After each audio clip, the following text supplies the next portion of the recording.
Well, thank you very much, Ohio. Thank you very much. Thank you. You know, this is really not a rally. You know this. This has to do with workers, programs, all the things we love. But this is really, we call it a friendly protest. Okay? And you know what we're protesting? We're protesting stupidity, okay? Because so many stupid things you see here. But hello, I'll tell you what, Ohio, how good have you been? How good have you been? What did we win by? A lot. And your governor's here, and he just said you're winning by a lot more this time than last time, so that's good. Thank you. Mike, thank you very much, Mike. But hello, Ohio, and thank you very much. I'm thrilled to be here in Dayton, the home of the Wright brothers. Whoa. I wonder what they would think when they see some of these F-35s and these crazy planes that we make nowadays that go thousands of miles an hour, right? I wonder. But I want to just thank the very hard-working patriots who are the backbone of America. You really are. You're the backbone of America. This is an amazing group of people. This is an amazing group. You know, I'm going to another very nice spot in Ohio where we do have a rally, but I can't imagine you have many more people than we have here, but they will, about 10 times more. Now, this is for us and our friends and workers. We want workers. 43 days from now, we are going to win this state. We're going to win 4 more years in the White House. That's true. Yeah, it's true. Thank you.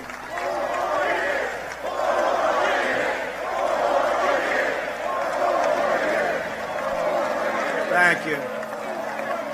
Thank you. You know, you had your best year in the history of your state and the history of our country last year. And we had it until the plague came in, and now we're building it up again rapidly. But you had the best year, and we're going to have, next year will be the best year we've ever had. I believe that. You see that in the third quarter. But we're here today to talk about jobs. We're talking about jobs, a very favorite subject of mine to know and to understand that the choice in November is going to be very simple. There's never been a time where there's such a difference. One is probably communism. I don't know. They keep saying socialism. I think they've gone over that one. That one's passed already. Joe Biden spent the last 47 years shipping your jobs to China and foreign countries. You know that. And I've spent the last 4 years bringing the jobs back to our country and back to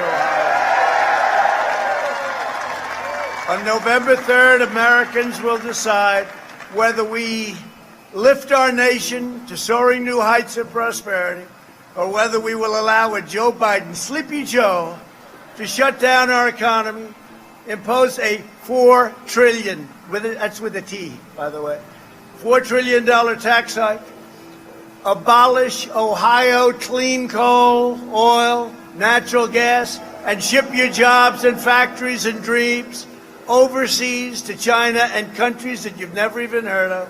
Put simply, if Biden wins, China wins. If we win, Ohio wins, and most importantly, in all fairness, America wins. Because you finally have a president who puts America first, and I do put America first. I guess that's why almost 4 years ago, that's why I did this, right? It's because of this, probably more than any other reason. I watched the jobs going out.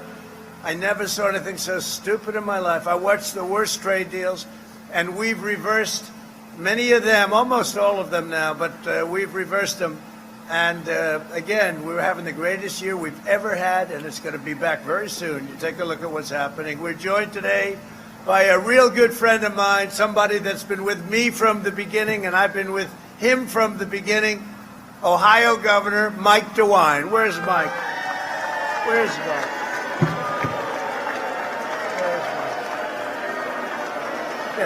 What's that all?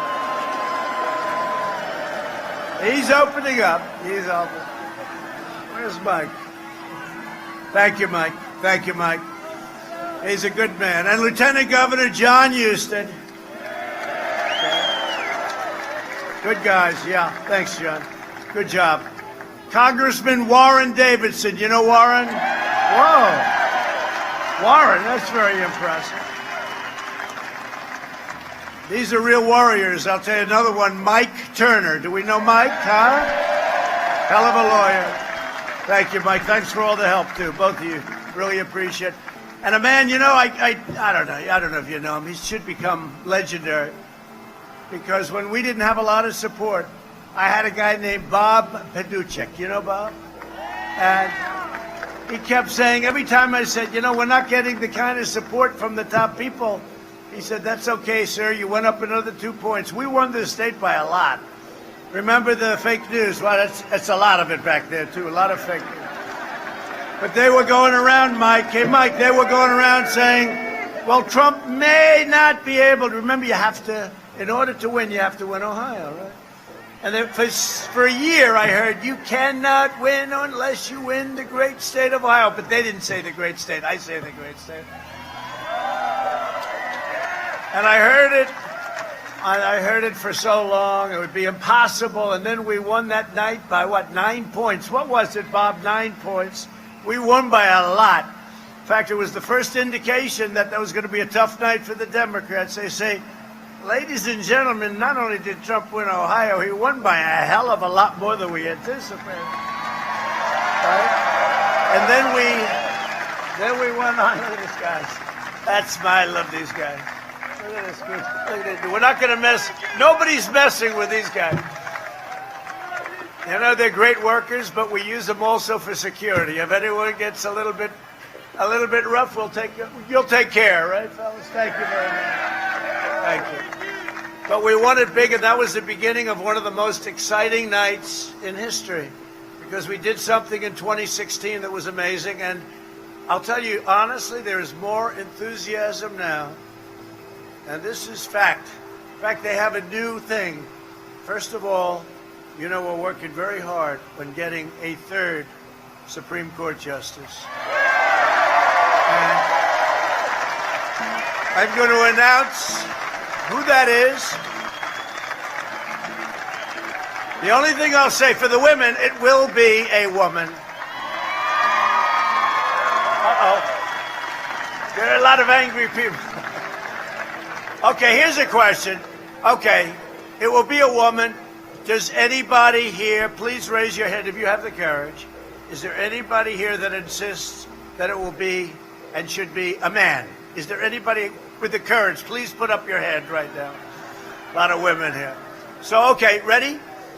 Supreme Court Justice, most powerful, most important, just the most important. You know, when you become president, they say this is the single most important thing a president does is pick Supreme Court. And by the way, by the end of the first term, we will have 300 federal judges elected.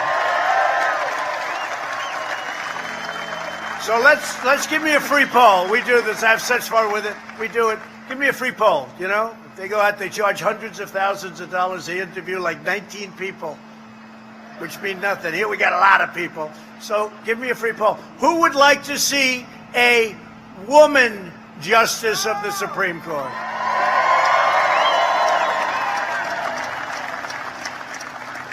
Who would like to see a male justice of the Supreme Court? The only one I hear there is women. Some women. What's that all about? All right. Now, it will be a brilliant person. It will be, I have 5 that we're vetting right now. It'll be a brilliant person. It will be a woman. It will be a woman. And we're looking forward to it. And we'll probably announce it on Saturday, maybe Friday, but Saturday. And it's a big day for our country. It's a big day for you. It's a big day for Ohio. And so I think it'll be great. You know, I always love, I just said that, like big day for Ohio, and I do it somewhat routinely. You ever notice where Biden goes out and he always picks the wrong location? Like if he's in Ohio, it's great to be in the state of Florida. Then he looks around and he doesn't see too many palm trees. He said, are we in Florida? No, you're not. He did that 7 times. How do you do that? When you do that, you just walk off the stage. It's over. There's nothing you can do. You can make the greatest remainder of the speech. There's nothing you can do to save it. But the people of Dayton know better than anyone the terrible damage that Biden has inflicted over his nearly 50 years, 47 years to be exact. Can you believe it? For 47 years, Joe Biden shook the hands of American workers and then stabbed them in the back. He sent Washington vultures, I mean, think of it, all over, and they raked in cash, they raked in big money. Where's the son? Where is he? Where's the son? I'll tell you, where is he? What did I say? Where is? Where is he? Go ahead. You know, we did that for fun. Where's Hunter? We did a T-shirt. That thing sold. We come up with these little gems. Where's Hunter? You know where he is? Yeah, he's in the basement with his father. Yeah, where's Hunter? Now, Hunter did very well. He had no job. He was thrown out of the military. He was thrown out. He had no job, and then he goes to Ukraine, and he gets $183,000 a month. Although he had no experience whatsoever, knew nothing about the subject of the company, which you know was energy. I think they got an upfront payment of $3 million just to be able to get him, and then think of that. Can you believe $183,000 a month and $3 million upfront payment? How about that? I'd take that one myself, you know. And then they go to China. He walks out with $1.5 billion to manage, which is millions of dollars a year. The whole thing is crazy. And the fake news doesn't want to cover it. They don't want to cover it. Did you see the interview the other day with Anderson Cooper the other night? That was softball. That was like, here, Joe. So we'll see. We have a debate coming up, and who knows? You know, look, he's been doing this. You know what? He's been doing it for 47 years. I've been doing it for 3.5 years, so he should be able to beat me, I would think. He's much more experienced. He's great. Oh, he's a beauty. But he betrayed you. He lied to you. He abused you, which is why it's time to retire Joe Biden. This is serious stuff.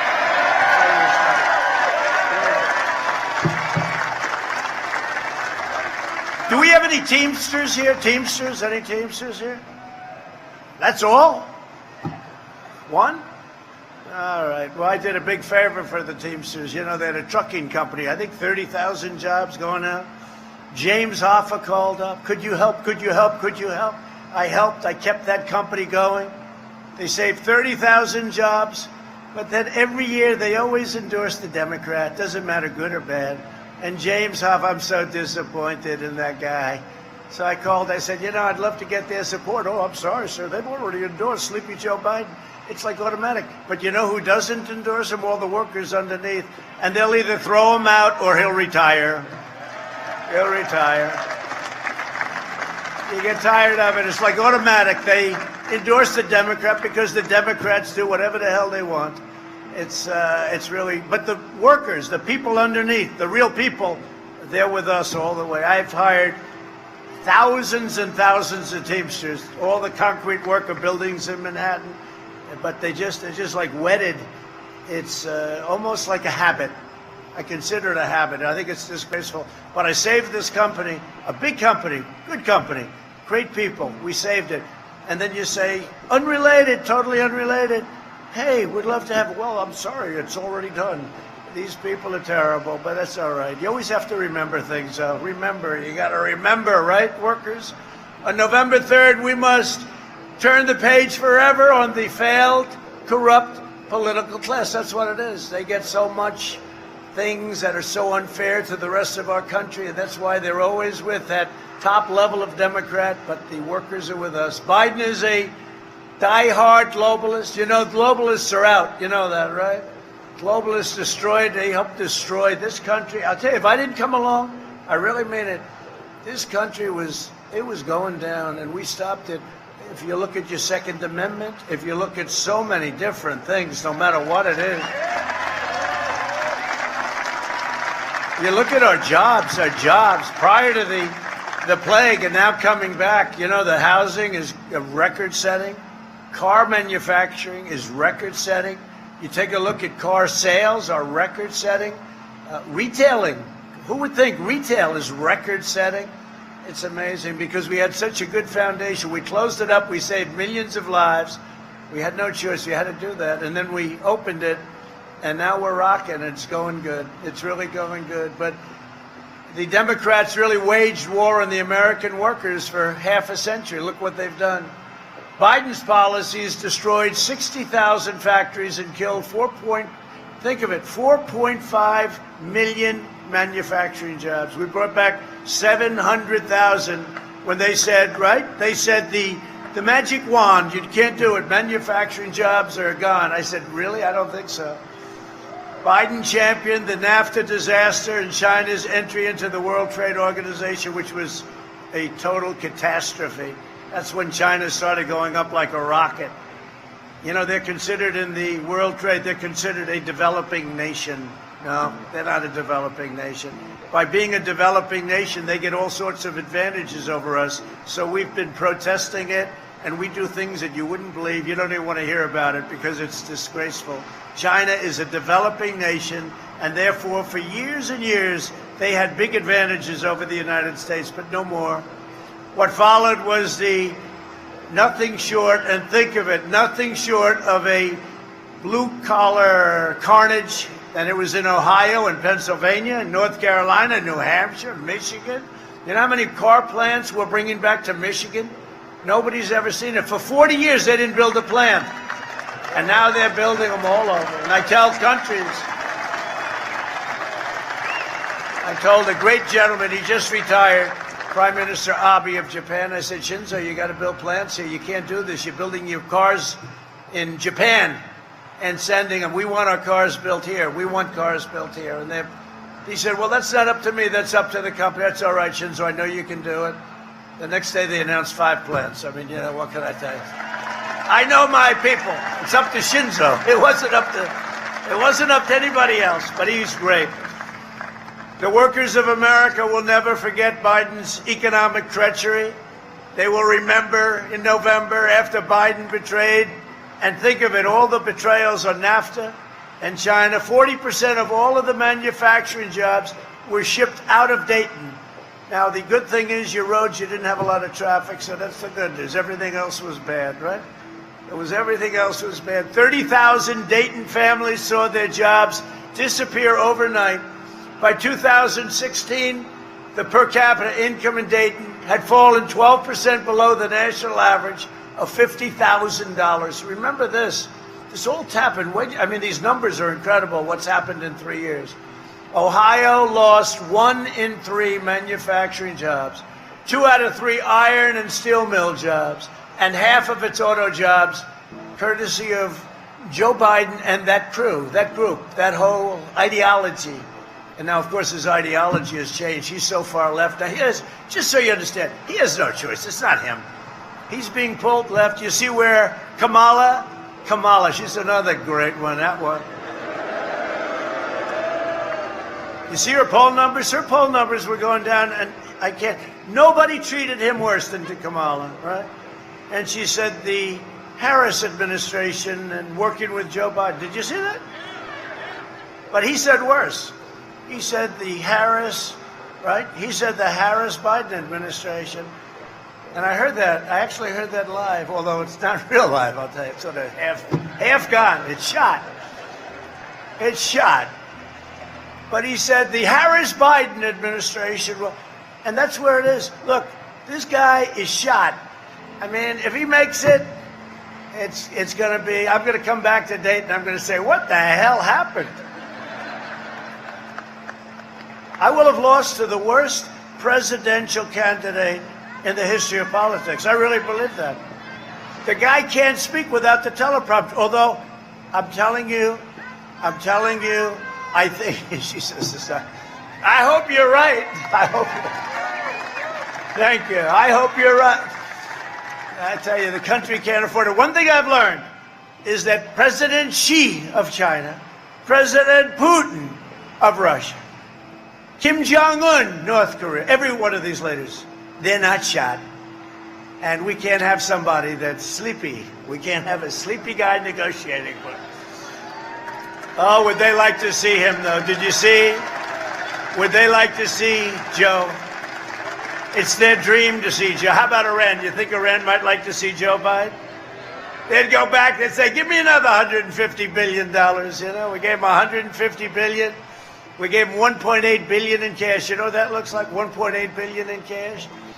And I'll tell you what, if and when we win, we will get a call with about 9 seconds after the victory. And it'll be Iran's going to want to make a deal. We want them to make a deal. We want them to be good. We want them to be strong. They just can't have a nuclear weapon. That's all. It's very simple. Can't have a nuclear weapon. But I told people, I said, don't talk to them now. Look, they want to wait. This is the gift. If they could do that, if China could do it, I mean, think of it. If Russia could do it. By the way, nobody's been tougher on Russia than me. With the sanctions, with the, I exposed, right, Nord Stream 2, that's the pipeline. No, you never heard of Nord Stream until I came along. I said to Germany, let me get this straight. We defend Germany, right? We defend Germany. And that's it. They don't pay what they're supposed to pay. They're delinquent, they're delinquent. So I said to Angela, and I like Angela, but I said, but she's smart.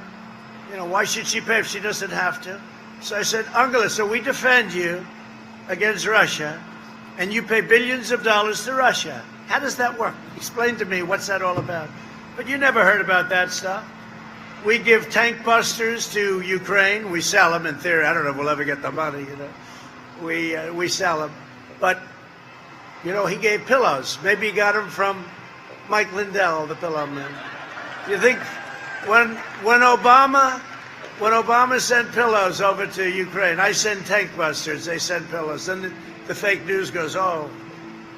Now, let me tell you, we have been very rough. But at the same time, we get along. I like Putin. He likes me. We get along. It's better. Isn't it? Wouldn't you say it's smart to get along? Okay? Smart. I get along, or I got along with President Xi, but I don't know. After what happened here, I'm having a hard time with China. I really am. They're buying a lot. The trade deal has been incredible. They have been living up to it, in all fairness. The largest order of corn in the history of our country, largest order of soybeans, largest cattle order. But it means less now. You understand, right? If we wouldn't have been hit with this pandemic, which they could have stopped, it would have meant a lot, but it just means a lot less to me right now. So now, after selling you out and bleeding you dry, Biden is back asking for your vote. The guy, when he was in prime time, which for him was about halftime, a long time ago, I had a friend, a senator, a Democrat, believe it or not. I used to get along with Democrats very well. Actually, better than the Republicans, but I won't say that. But I asked him, who's your smartest senator? And he gave me a name. This is 25 years ago. I said, who's your dumbest senator? Joe. Who's Joe? Joe Biden. Oh. I see. He is really, yeah. He's the dumbest senator. Well, now he's a lot dumber than he used to be, I can tell you. It's true. It's true. It's true. And you can take the gloves off because, they do all this disinformation. They make up phony stuff. Like the military with what he said. I think it's a disgrace. And he should apologize. A source said. I have 27 people that said, no way, it didn't happen. They said it, and the names are out there. So when they do that, you take the gloves off, that's all. Really dishonest people. Dishonest people. No, it's a disgrace. And nobody's done for the military what I've done. We've totally rebuilt our military. We've made it stronger than ever. We have the greatest weapons in the world. We've gotten raises for our great warriors. Our vet just got a 91% approval rating, the highest in the history of the VA. Our vets, they gave it a 91. The VA gave it a 91% approval rating. So nobody's done more. Nobody. And we do. We have weapons, the likes of which nobody's ever seen before. Hope to God we don't have to use them. But nobody has them. Not China, not Russia. Nobody has the weaponry that we have. We have the greatest weapons in the world. And hope we don't have to use them. Just remember that. We have the, I call it the super duper missiles, like at a level that nobody's ever seen before. You don't see them either. They go through here, they say, boy, what happened? What was that? It's gone. It's here. There it is. I hear a noise over there. Where is it? It's gone. It's over there. But it's hydrosonic. I call it super duper because super duper is easier for people to understand than hydrosonic. But we have the greatest, $2.5 trillion we spent. The greatest weapons in the world, the greatest weapons that this world has ever seen, without a question. I don't have to say what they are. In fact, the fake news said, he just gave away classified information. I said, no, I just said we have the greatest weapons. I didn't tell you what they are. I could, because as president, I'm allowed to do it. I mean, Hillary Clinton's the one that gives away classified information.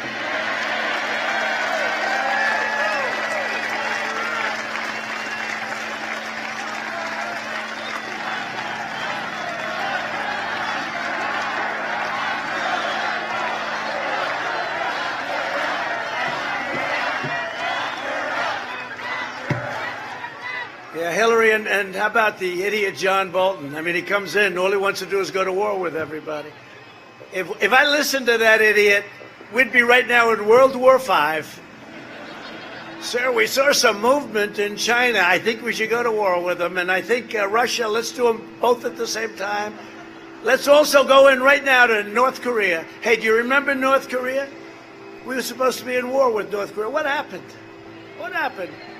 You know what the press said? They said it's amazing. First they said it was amazing, and those people lost their job probably. It's amazing what I've done, they said. And no, we were supposed to be at war. They have a lot of nuclear stuff, it wouldn't be easy. We'd win, we're going to win. Although, I tell you, when I took over, our military was totally depleted. We had a depleted, we had old planes, we had old everything. It was a depleted military. And now it's a beautiful, brand new, we have F-35s that you can't see. Stealth, they're stealth. We have all new rockets, all new missiles, brand new planes, the bombers, the tankers, the jet fighters. What we've done is incredible. And we had to do it. Somebody had to do it.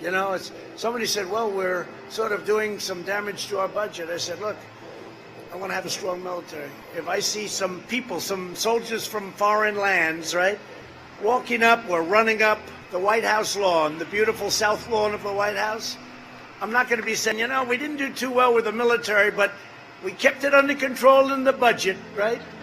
Now the military supersedes everything. I don't know. To me, I've always heard the Supreme Court, but to me, the most important thing has always been the military, our defense, and our offense if needed. It's always been the most.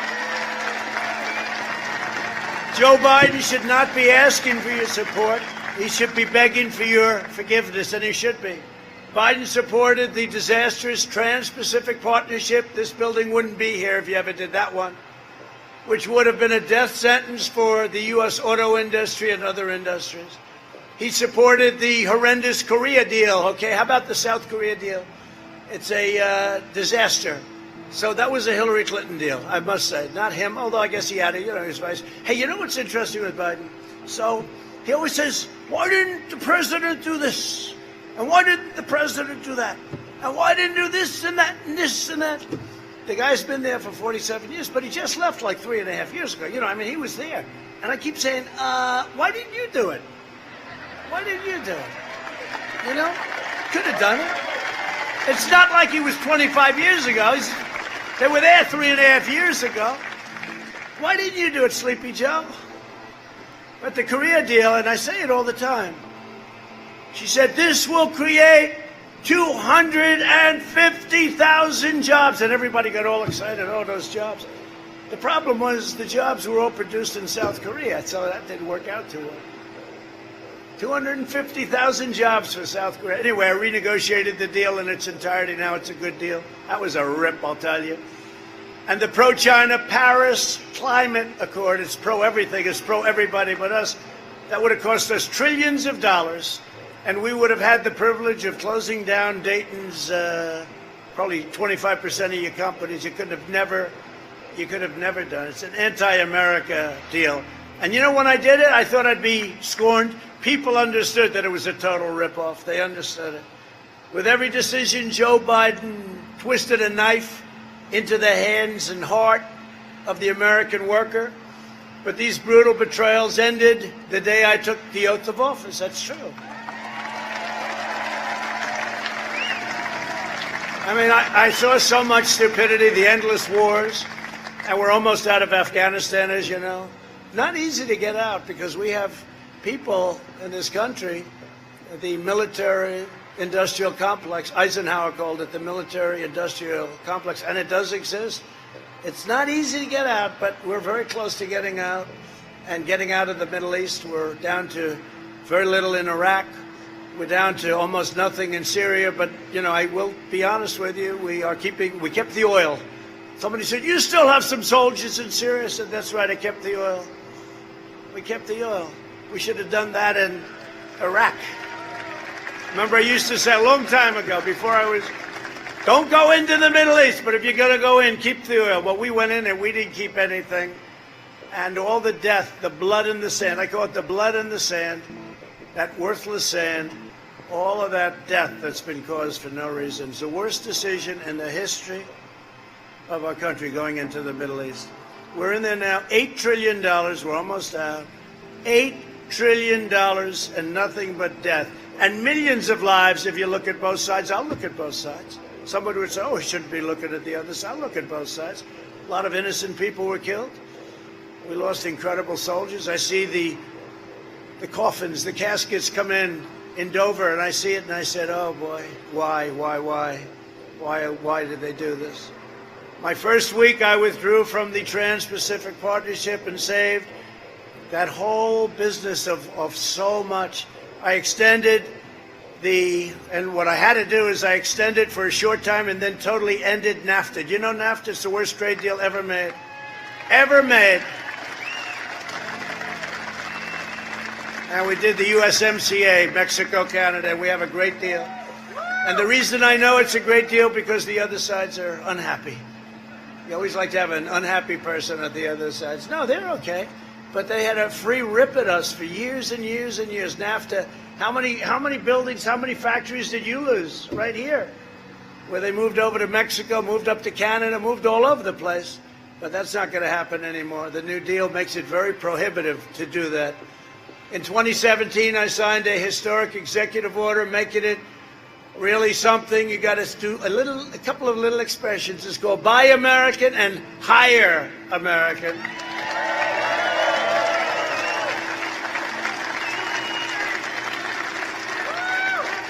You know, life is crazy in politics. Biden runs for president like 2 or 3 times, right? And I used to call him 1% Joe. And that was prime time for him, right? Now that prime time is long over, he ends up winning the nomination. Explain it.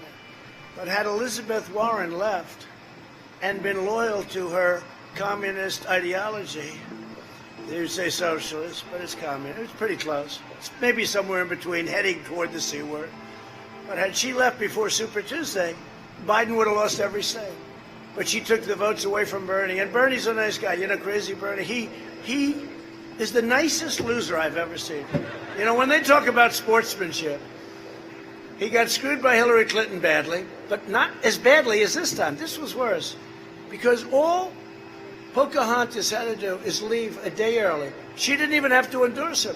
And the votes that she got, which weren't many, but far more than he needed, because he lost a couple of states by literally a small amount of votes.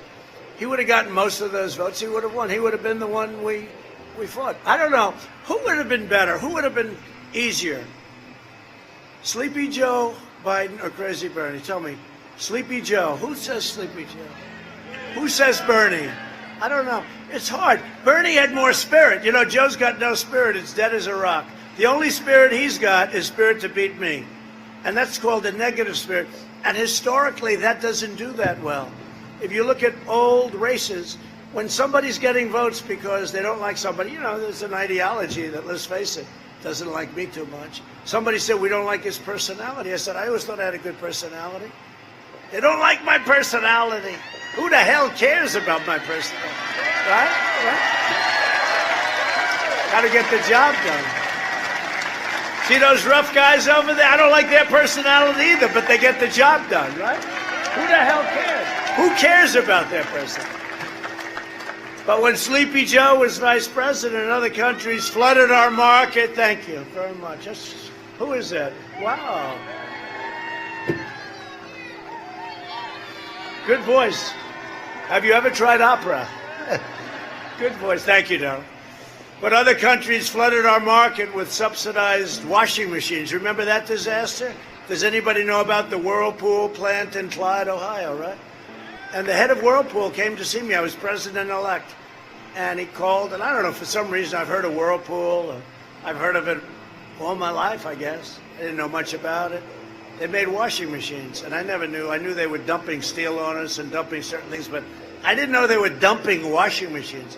And he was a good guy. Came up to my office, and he said they're putting us out of business. South Korea, China, they're dumping washing machines. They make washing machines. They dump them into our market. They put everybody out of business. Then they charge you a lot of money when everyone's gone, just like Rockefeller used to do, right? Just like other people do right now, unfortunately, but we're trying to track them down. And I said, that's really terrible. I don't know, somehow it hit me. So we put a 50% tariff on all washing machines coming into our country. And I visited with Jim Jordan. You know Jim Jordan, one of the best. Well,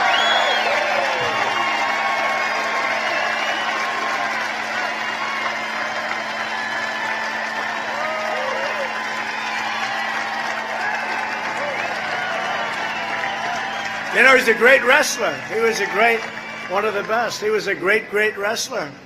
Really a phenomenal wrestler, real champion, NCAA champion and all, Jim. And that's the way he is. He's a tough guy. No games, right? No games. And he works with our guys here, your guys. And he was great. But it's Jim's area. And we went up and saw the plant, and they're making thousands a day. I mean, they gave me a number. It can't be. I think they said like 20,000 a day. I said, how the hell can you make that many washing machines? But you know what I'm talking about, Congressman, right? They're making thousands of washing machines a day, and it's a vibrant company again. It was dead. It was going to close. But I evened up the score. I put the tariff. And now what they're doing is LG and Samsung and these companies that made the washing machine, they're now coming into the United States. And in order to avoid the tariff, they're building plants in the United States. And that's okay. And that's what we should be doing. We did it a lot. We're going to be doing it a lot more, too. We're going to be doing it a lot more. Biden allowed other countries to target our steel industries, and it was like a disaster for our steel industry. But we took historic action to end these practices and place strong tariffs on foreign aluminum and steel, and it brought back our steel. Now, steel plants are opening or being upgraded in Toledo, Marion, Cuyahoga Heights, Mingo Junction, and all across the Midwest. They were gonzo. And you know, certain industries you need. You know, some industries you don't, but steel you need. Steel you need. For defense you need it.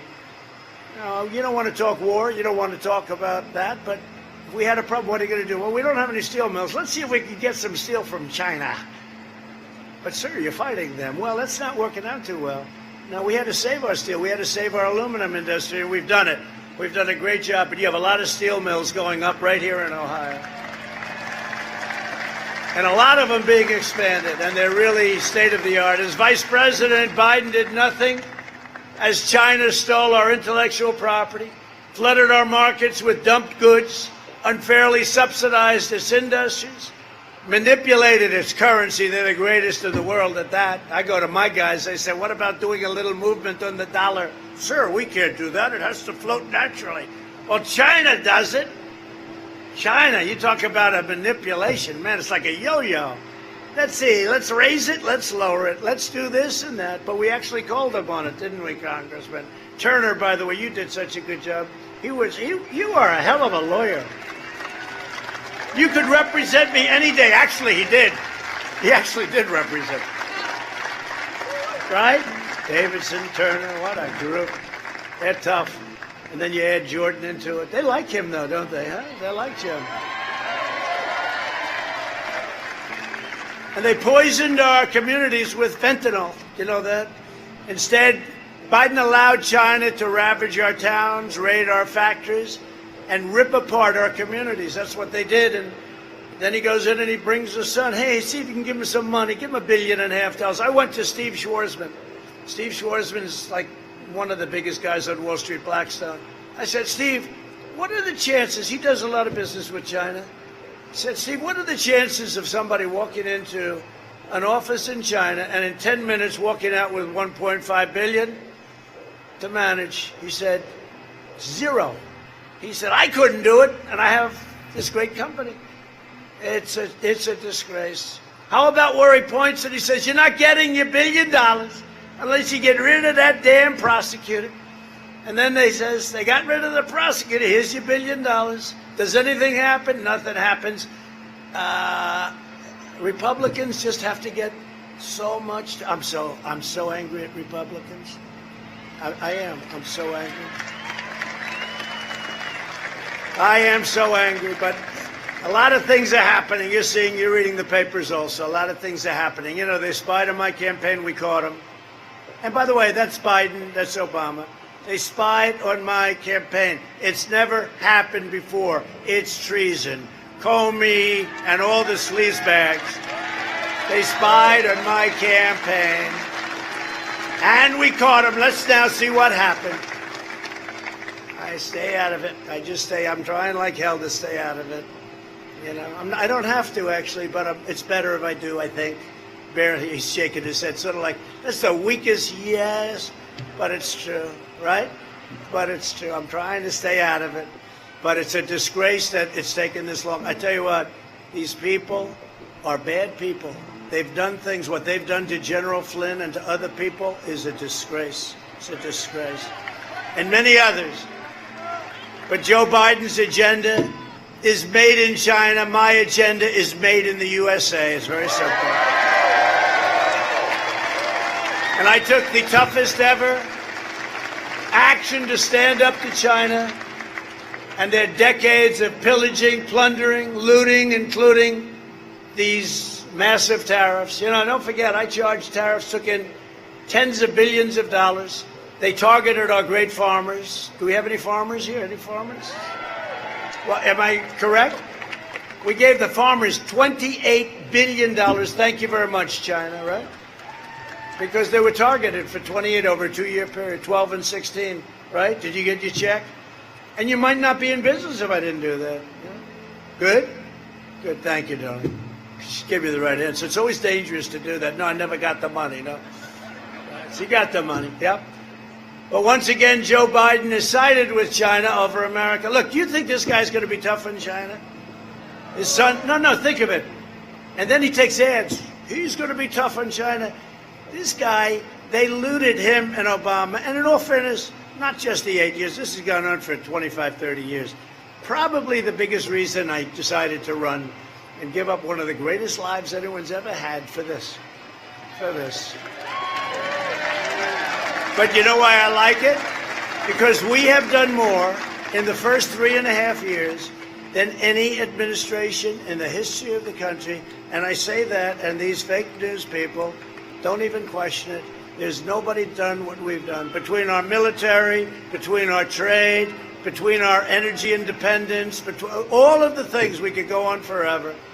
But Biden vowed to remove those tariffs. He wants to remove the tariffs. You know, when I made the deal with China, I said I have to leave the tariffs on.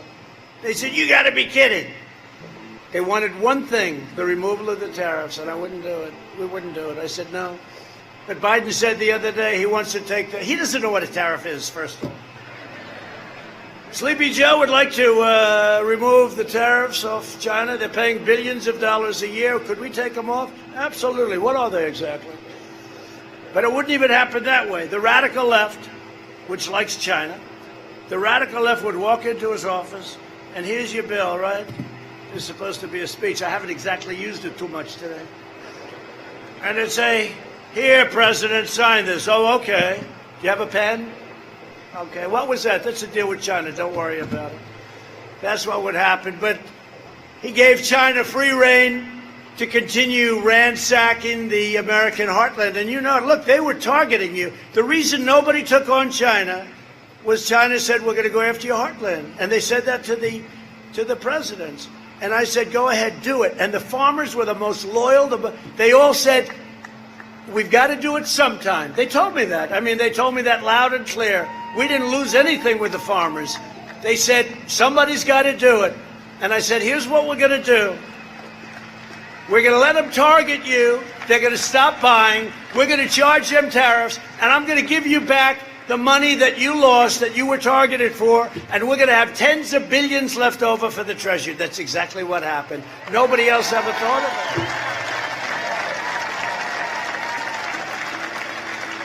it. Joe Biden is weak. He's too scared to stand up to the radical left in his own party, and he's terrified of standing up to China. But I believe he's much more scared of the radical left than he is of China. That's why China is desperate. You see the reports, the news reports. They want Biden to win. They want Biden to win. They want him to win at any cost. If Biden is elected, China will own America. And if Biden is elected, you will have a depression, the likes of which this country has never seen before. It's very simple. It's very simple.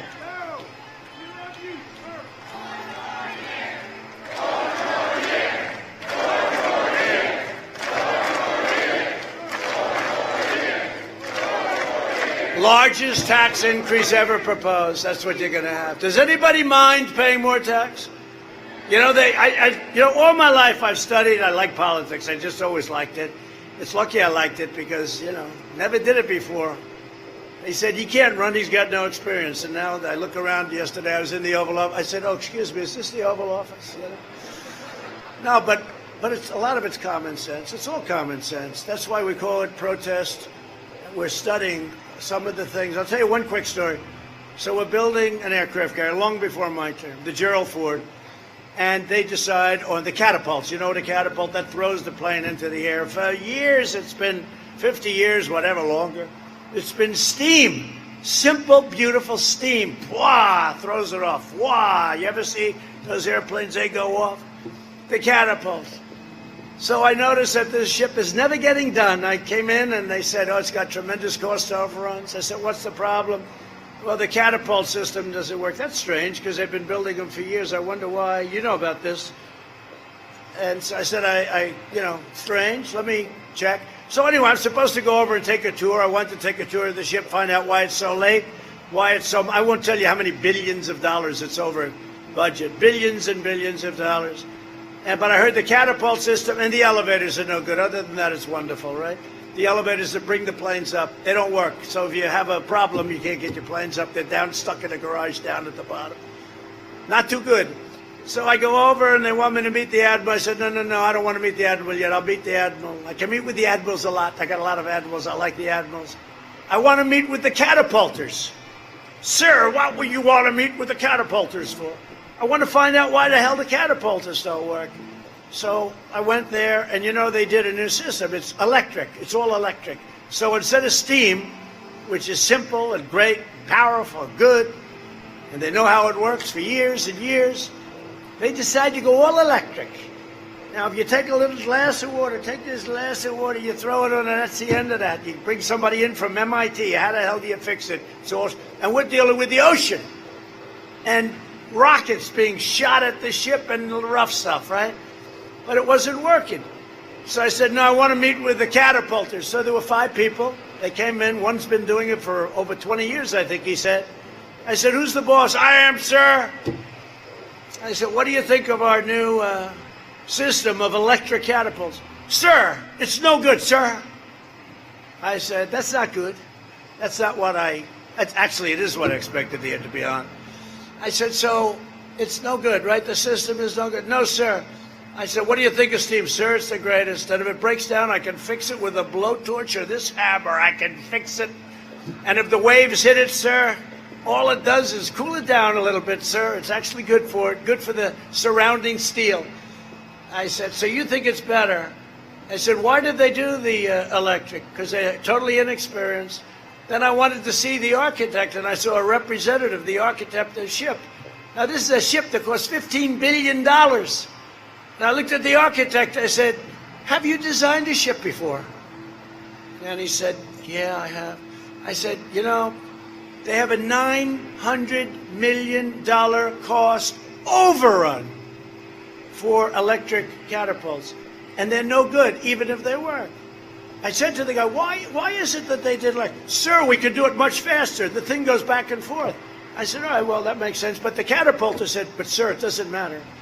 Because it takes 1 minute and 52 seconds if you're Mario Andretti's team to get a plane hooked in.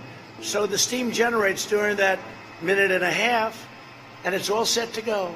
It doesn't help that it keeps going back and forth. I said, that makes sense. That makes sense. So it's $900 million in cost overruns. And here's the story.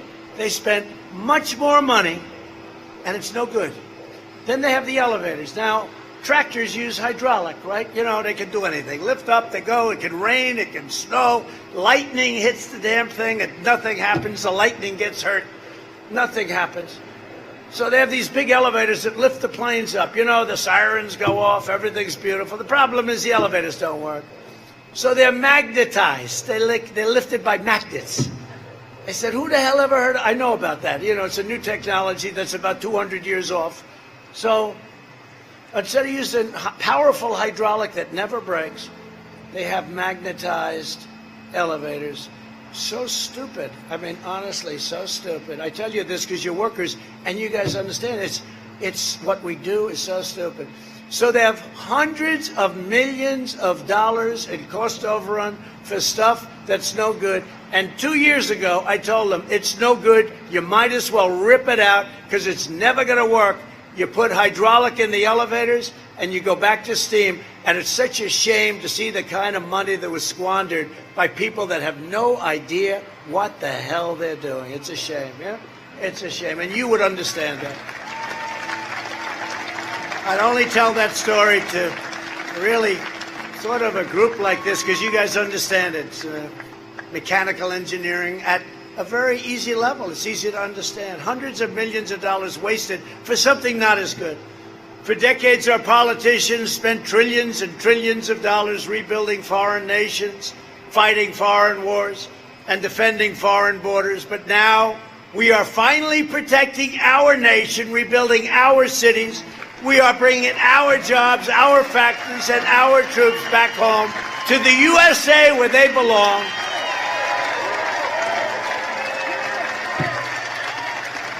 When the terrible plague arrived from China, we mobilized American industry like never before.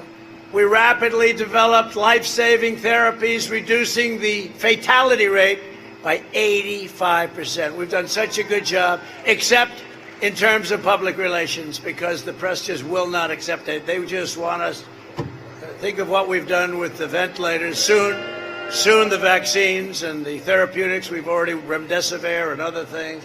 Europe has almost 30% greater excess mortality than the United States. I don't want to say it. And now, as you know, you heard today, Europe had a tremendous outbreak, okay? You know, they say, well, Europe. No, we're doing great. We're doing great. Sadly, very sadly, I hate it, but they had a big outbreak that caused a stir in the market today. We launched the most ambitious vaccine program ever created, and we will deliver a vaccine before the end of the year, but it could be a lot sooner than that, a lot sooner. You know, it's interesting, the Democrats, they're all saying, we want a vaccine, we want it. That's when they thought we couldn't get it, right? Because if we relied on them, this vaccine would have taken 2 or 3 years more because of the FDA. And I've mobilized the FDA, and it's incredible, but it would have taken 2 or 3 years more. So when they heard that we were getting the vaccine, they started knocking it. Think of it. So they put politics over life and death. I mean, it's incredible. By the way, we're rounding the corner in any event, but we're going to have a vaccine very soon. It's a great vaccine, great vaccine. It's looking really good, really good. And it's going to be a lot sooner than anyone thought. And it's pretty sad when the Democrats try and make that into a political issue because they're unhappy it's coming too soon. They didn't think that would happen. We will end this pandemic, and the next year will be one of the greatest years in the history of our country. That's what's happening. The third quarter will end just before November 3rd. You will see numbers the likes of which no country has ever seen. That's how well we're doing. You'll see. It's before, so they're not good. I guess you're going to have to remember that. And if they're good, I hope you're going to remember it too, but they're going to be great. Somebody predicted 25%, and then somebody said 35% GDP increase. Nobody's ever heard of a number like that, but that's the kind of thing we're doing. Under my leadership, we built the strongest economy in the history of the world, and now we are doing it again. Right? They know. In the past 4 months, we've added a record-smashing 10.6 million jobs. Never been close to that. 4 months, 10.6 million jobs. Manufacturing production is up 61%. Auto production has surged 500%. And retail sales have soared 112%.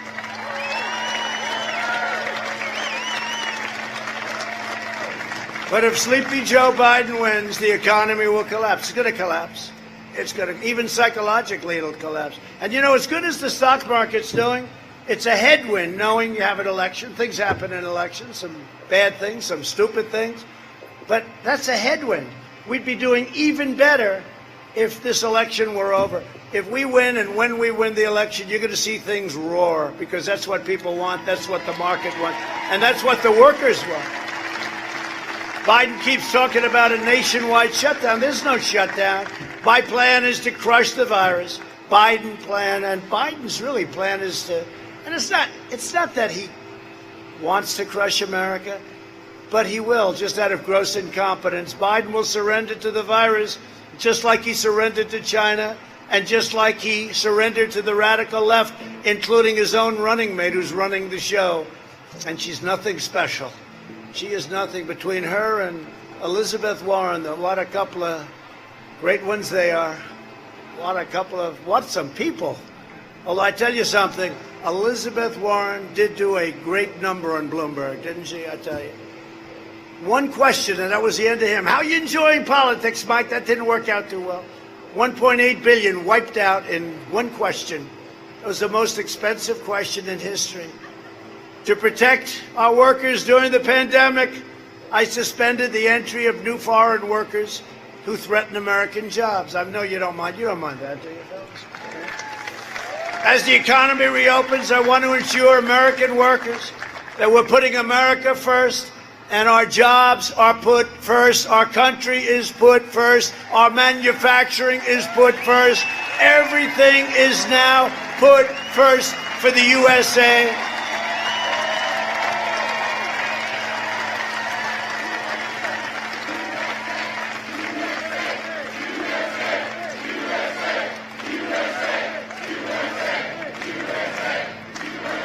And by the way, we're up to mile 330 on the wall.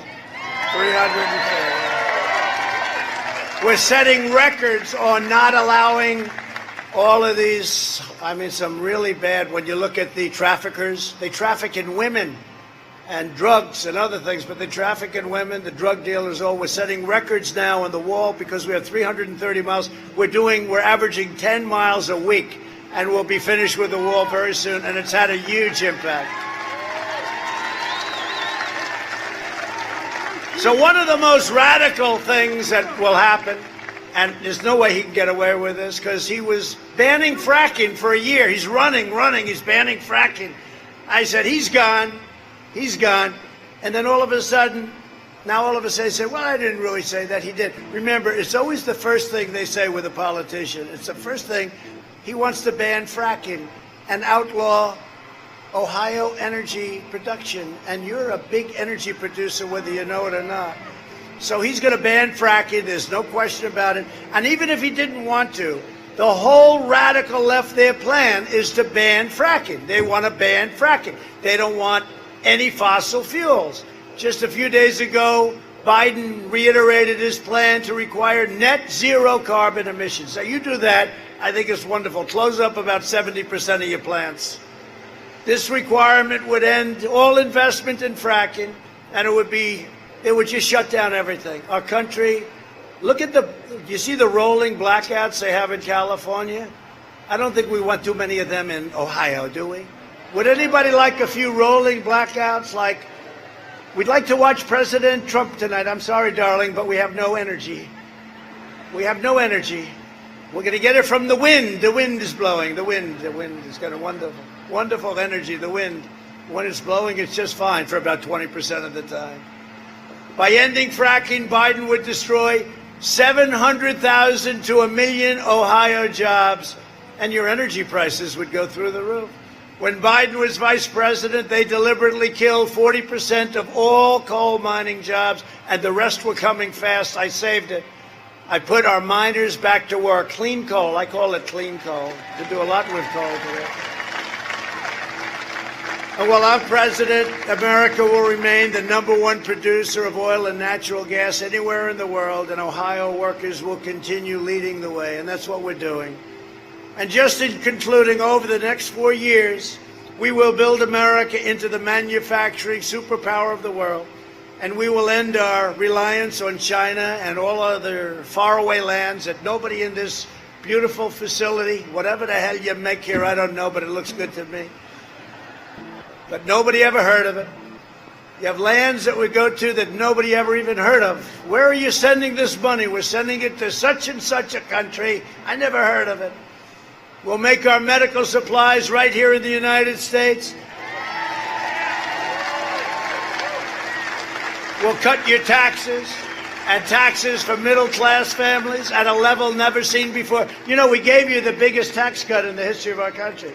We gave you the biggest regulation cut in the history of our country. And we're going to give you additional regulation cuts. That's one of the reasons you had the jobs. You know, in many ways, the regulation cutting was perhaps as important or more important. You see the tax cutting easier, but the regulation cutting was every bit as important.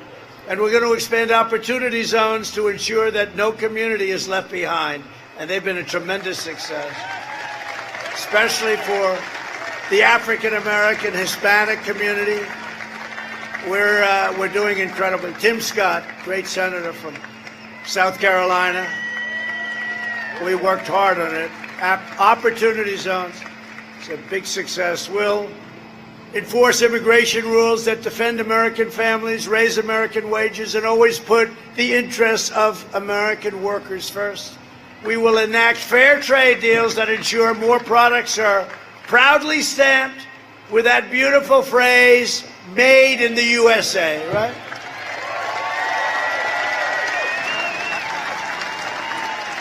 And we will always live by the timeless words of our national motto, in God we trust.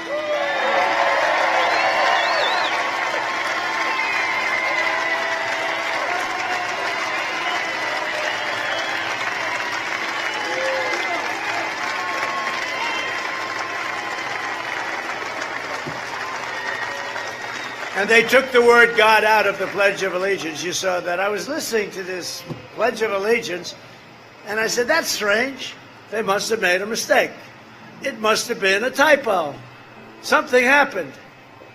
But then it happened twice, and then it was getting ready to happen a third time. And somebody heard that the public was enraged, including me, by the way. And by the way, we want the NFL to stand and put their hand on their heart. Gotta do it. Right? I thought we taught them that lesson about 2 years ago. The commissioner tried it again. It's not working too well. Not working. The ratings are not good. People are angry about it. People love our country. You love our country. You love our flag. You love our anthem. This November, if you want jobs, if you want opportunity, if you want safety, and if you want a president who defends the dreams of workers in Dayton and Akron and all across Ohio and America, then you need to get out and vote for Trump. Mike Pence. How good is Mike Pence? Trump Pence. And I love Mike, but it's not Pence Trump, okay? You understand? It's not Pence. Mike will be the first one to say, you know, when he said that the other day, he said the Harris-Biden administration. I said, that's strange. And Mike called me up. He said, you never have to do that. I said, don't worry, Mike, I won't, I promise. Mike Pence has done a great job. I'll tell you, he's a great guy. Together we will make America safer. We will make America stronger and prouder and greater than ever before. We're going to make it greater than ever before. And again, this was not a rally. This was a group of people, workers, and this is what it was told to me as. And we had a lot of fun, and we have a lot of fun, but it's very serious business. November 3rd and before, depending on whether or not you have those fake ballots or whatever, be careful with them. I mean, that thing is going to be one of the great catastrophes. What a mess. And they want it to be a mess. They know it's no good. I think it's 11 different races. They can't even, when they have small races, they can't account. People steal the ballots. People don't get the ballots. They don't send them to a Republican area or maybe a Democrat area, whatever. It's still wrong, but it happens to be Republican, unfortunately. But they don't send them out. Then they harvest them, which they're not allowed to do. They have in Nevada, the governor said he signed an order that they don't have to sign. We need no signature verification. Oh, that's great, because they couldn't get people to sign, so they said, we'll just send them in, don't worry about it. This is a real affront to our democracy. This is a horrible thing that's going on. And the Democrats know it, and that, you know, they say, well, he's not for our great heritage. He is fighting our vote. No, I'm not fighting our vote. You have ballots that you go out and you can get, you can request, as you know, you can request them, and that's fine. But if you're not requesting them, when you get millions of ballots, 80 million, they say, all over the United States, where the hell are they going? Who's sending them? Who's getting them? Who's sending them back? What's happening with the transportation? Who's guarding the lock boxes? They know it's a fraud waiting to happen. But, you know, we're not talking about 1%, which is no good, because you could lose or win an election by 1%. We're talking about 20%, 30%, in one case over 40%. This is a disgrace that they're allowed to get away with it. And what they want to do is they want to have a mess at the end of the evening on November 3rd and then fight it out in the courts. And the Democrats should be ashamed of themselves because they know what they're causing. We love Ohio. We love Dayton. God bless you. God bless Ohio. And God bless America. Thank you. Thank you.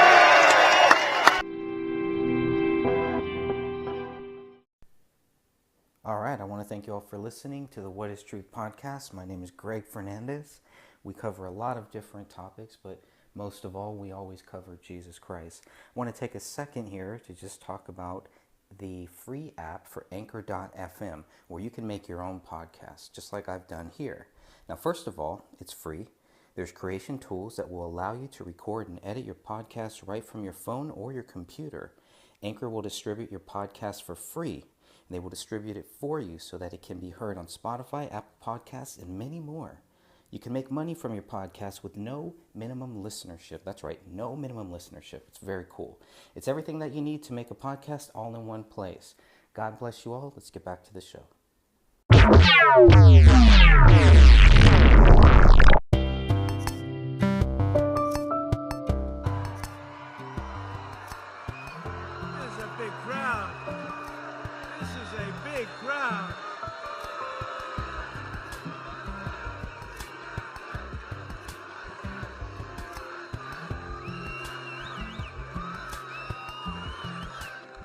Thank you very much, everybody, and hello to Swanton and hello to Toledo, and I'm thrilled to be back in Ohio with thousands of hardworking, loyal, great American patriots. 43 days from now, can you believe it? 43 days.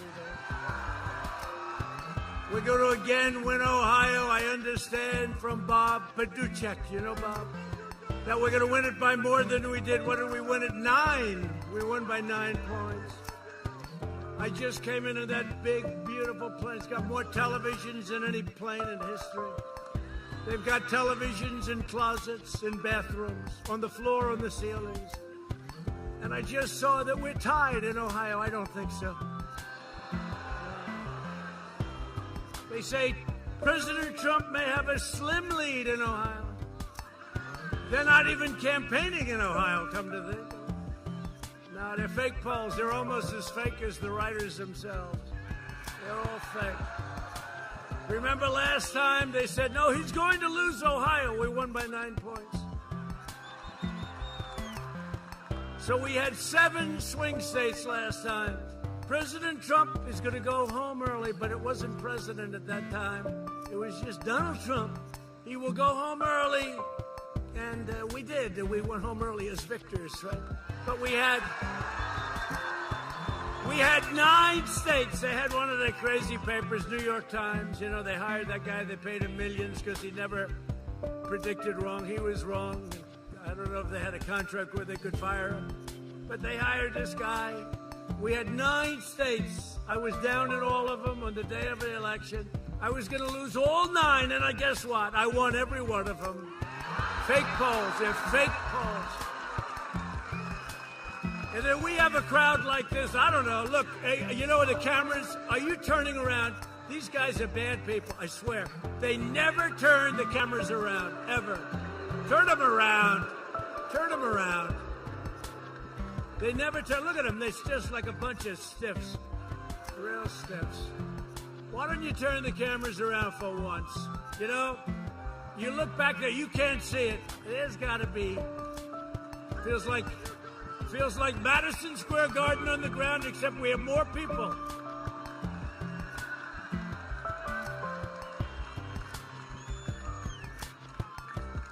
Ah, boy. It's always tough. You know, we go through this all the time. We're always asking them.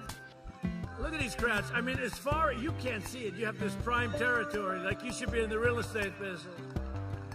Now, as far as the eye can see back there, the cameras don't get it. You only hear it from the sound. I go home, I say to the First Lady, did you see that crowd we had tonight in Ohio? And she goes, no.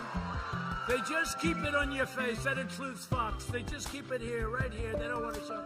You know what they don't know and what they don't get is that showing this kind of activity is a good thing for them. It's positive for their ratings. It's really a good thing. But they don't want to do it, but I give up on it. You know what you do? You hear it. Because you can't have, you know, when Sleepy Joe Biden, he's got the circles. You know those big circles? And you know why he has the circles? He's got 4 of them. Because they can't, I mean, think of it. He is a guy who's failed every time he ran. We called him 1% Joe, and now he's shot, and he got their nomination. How the hell does that work out? How does that work out? But he's got the circles. He's got like 4. Sometimes he has 6, because that's a good way of saying if you don't have any people, just put him in the circle, and he's practicing the science. No, it doesn't work out, but we're going to win 4 more years in the White House. We're doing things that nobody's ever done before. We're doing what nobody's ever done, and thank you for being here. You know, I wish we could move the press back further, if you want to know this. As our nation mourns the loss of Supreme Court Justice,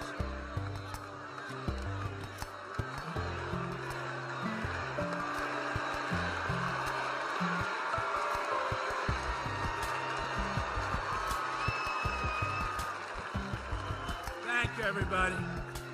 Thank you.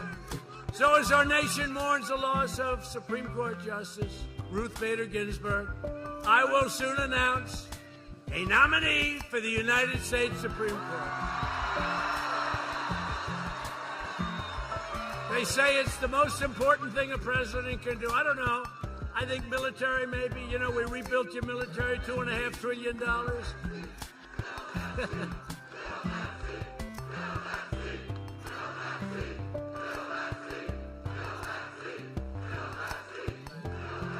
Great.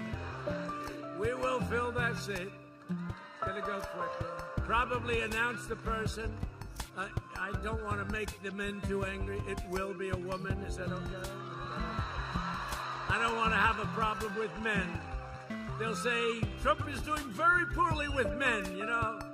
You listen. How's he doing? Well, he's doing very poorly with men, with women. He's doing very poorly with the black community, the Hispanic community. And then you have the election night, doing very poorly with those with diploma, without diploma, college, PhDs. What's he doing? Well, oh no, it's going to be a very short night. And they say, Donald Trump is the projected winner by a lot. And they say, well, what happened is he did very well with women, did very well with men, diplomas, he did well with African-American community. By the way, we are doing really well with the African-American community, with the Hispanic community. We're doing well with women. We're doing very well. We're doing well with suburbia. Suburbia. You know, I ended a regulation that will destroy suburbia. If Biden got in, they will destroy the suburbia. We call it suburbia of the world. and we love it. I know it well. Westchester County, the suburban. If you say suburban housewife, you're in deep trouble. So what you do is you say suburban women. They love me. You know why? They want security, and they don't want projects being right next to their house. That's okay. They don't want it. And by the way, that includes minorities, because 29 to 30% of the suburban communities are minorities, and that includes them. They don't want that. They want safe communities. They want great communities. They don't want to lose the American dream. It's very simple. I got rid of the regulation from Obama, Biden, that was destroying suburbia. Okay? Destroying it. And I think suburbia has got to wake up, because if they get in, you know who's in charge? You know who's in charge of the program? Cory Booker. Cory Booker. So I think the suburban women and suburban men and husbands and wives and everybody, you better get smart, because you're not going to have your dream very much longer if they get in. If I get in, you've got it. You've also got your Second Amendment if I get in. In 2018, we expanded the Senate majority. Remember, they said, first of all, I wasn't running. It makes a difference. Wait till you see what happens. We're going to take back the House. We're going to get rid of this crazy Nancy Pelosi. Kevin McCarthy's done a great job. We're going to take back the House. People are so tired of her. People are so tired. Did you hear today the latest? So they impeached me for a perfect phone call. Perfect. It was a perfect phone call. Now they want to impeach me again if I nominate somebody, as I'm constitutionally obligated to do, to serve on the Supreme Court of the United States. Go ahead, and I want them to do that. I want them to do that. We will. We will. We will. If he puts forth a highly qualified candidate, we will impeach him. Well, I said, well, I'm the only guy in the world that could get impeached for trying to fill a seat in the Supreme Court. So we're going to put up our nominee, who's going to be outstanding. We're looking at 5 incredible jurists, 5 incredible people, women that are extraordinary in every way. I mean, honestly, it could be any one of them. We're going to be announcing it on Friday or Saturday. And again, they say it's the most important thing, and think of it.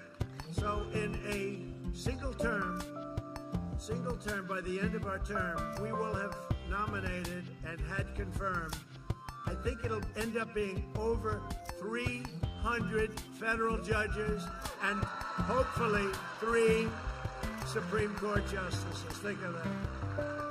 3. You know, some presidents, they never get any. They last a long time. A lot of presidents get none. We've had 3. It's blowing their minds. It's blowing their minds. But for the people of Ohio, this is what you want. So it looks like we're going to have 3, and it's going to be very exciting. It's exciting even for me. I'm going to look forward to it. Probably Saturday we will announce the nominee, and it's somebody that you're going to have great respect for. Great respect. Thank you. Big stuff. That's a big thing. You know, they set the course of our country for many years to come. Whether it's on life or the Second Amendment or so many other things, they set the whole course of the country. A very important position, the most important. Joe Biden has refused to list the names of his potential justices because he knows they're too extreme to withstand any form of public review.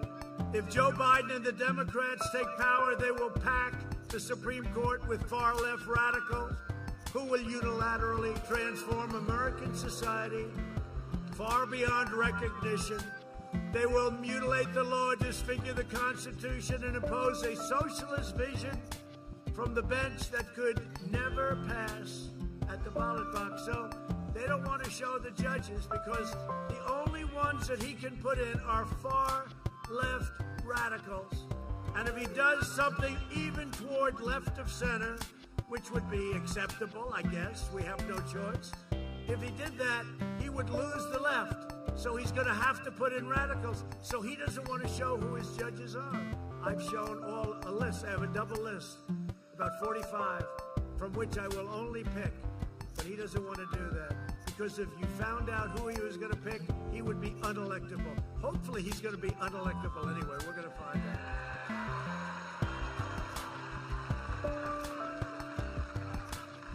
So he wouldn't be able to survive Joe Biden. You wouldn't be able to survive. You know, we've been calling it socialism. I don't think it's socialism. I think it's a step beyond what they're talking about. You look at Portland, you look at Chicago, you look at New York, you look at Baltimore and Oakland. And these are Democrat-run cities that are horrible on crime. There's no law and order, no cash bail, no anything. And you know what? The Republican cities are running great. They're running great. And so we're going to get it all changed around. We went into Minneapolis. We solved the problem like you wouldn't believe. What did it take? You saw it. What did that take? I would say probably 30 minutes, right? They should have called us in about 7 days earlier. How about the reporter? He gets up there. Behind him is a burning city. I never saw anything like it. And he's saying, there are really no protests here. This is very friendly. And we call this a friendly protest because you're not supposed to have political rallies. You're not supposed to have anything. The only thing you can have is thousands of people running down a street, burning stores, looting, doing what. That's okay because that's protesting. But we'll call this a friendly protest. But your children will be robbed of their future and the damage will endure for generations to come. We have to win. This is the most important election in the history of our country, in my opinion. And a lot of that's got to do with the fact that, you know, we're going to have one extra, but we didn't think this was going to happen. But I used to say just a week ago, we're going to have 1, 2, 3, 4, and maybe even 5 the next president. And the Supreme Court is going to be a tremendous factor. A lot of people said that's the reason I won so easily in the Electoral College last time. 306 to 223. He will not get to 270, remember? He will not get to 270. This will be a short evening for Donald Trump. Oh, good riddance. Thank God we got rid of all. This is going to be good. And then a problem happened. Ladies and gentlemen, Donald Trump has won the state of Ohio.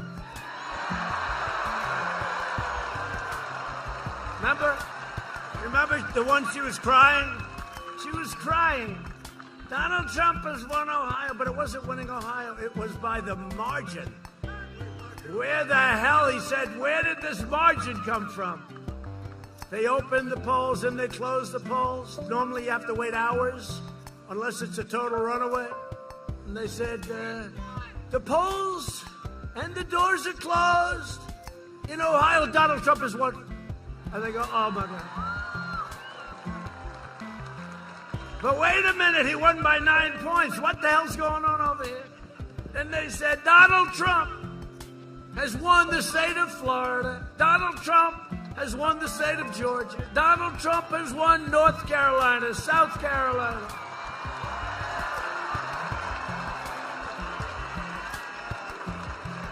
All right, remember that? Was that the most exciting evening, really? Remember?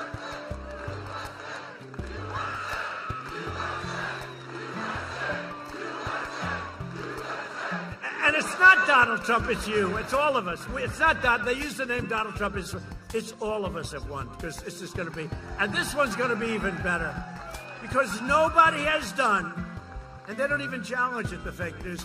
Nobody has done in 3.5 years what we've done. We've rebuilt our military, $2.5 trillion. We've taken care of our vets. We have choice. We have accountability. We can fire people now when they don't treat our vets right. We couldn't do that before. They could treat our vets terribly. We have accountability. Nobody has done what we've done for our vets. 91% approval rating at the VA. 91%. The highest ever. So nobody's done, and that's why I think this is going to be the most important of all. I used to say, well, I don't know, how does it compare to 2016? I just gave that up. This is the most important election. You know why? Two reasons. Number one, that's over with. The hell with it. It's the hell with it. But the truth is, this is really going to be, that's got a seat, it's got a seat in, and we have a lot of new things, including additional, substantial middle-income tax cuts and other tax cuts, and tremendous regulation cuts. And we're finishing up with our military. You know, we're building Space Force. The wall is going incredibly. It's going incredibly. Remember the wall. They don't talk about the wall anymore, the fake news. You know, once we started building it, and you think that was easy to build a wall? We had an entire party that would die for the fact, and I made a terrible mistake in the wall. Instead of telling you we're going to build a wall, we're going to build a wall, the Democrats formed. It was very tough, but I got it. I'm a real estate developer. You can always get money. You know, you learn. We have a lot of little pockets. We had a lot of big pockets. The military was great. The Army Corps of Engineers were great. So we're up to 330 miles of wall. We're doing 10 miles a week. And we're going to be finished with the wall very soon. And it's exactly the wall, the little more expensive wall. They want like nice, expensive, but exactly what Border Patrol wanted. We're building them the exact wall that they wanted. We can't give them any excuses. We can't give them any excuses. But you know, it's true. They used to talk about the wall all the time because they never thought I'd be able to get it built, right? Once I got it going, got it built, I got the financing. We won a lot of lawsuits, by the way. We won a lot of lawsuits. They sued us. Pelosi was suing us. Congress was suing us. Senate was suing us.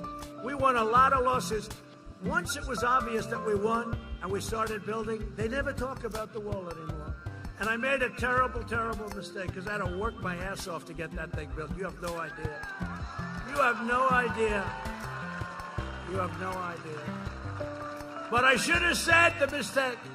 I should have said when I talk to these big crowds, and the crowds are getting bigger, there's more enthusiasm now than we ever had 4 years ago.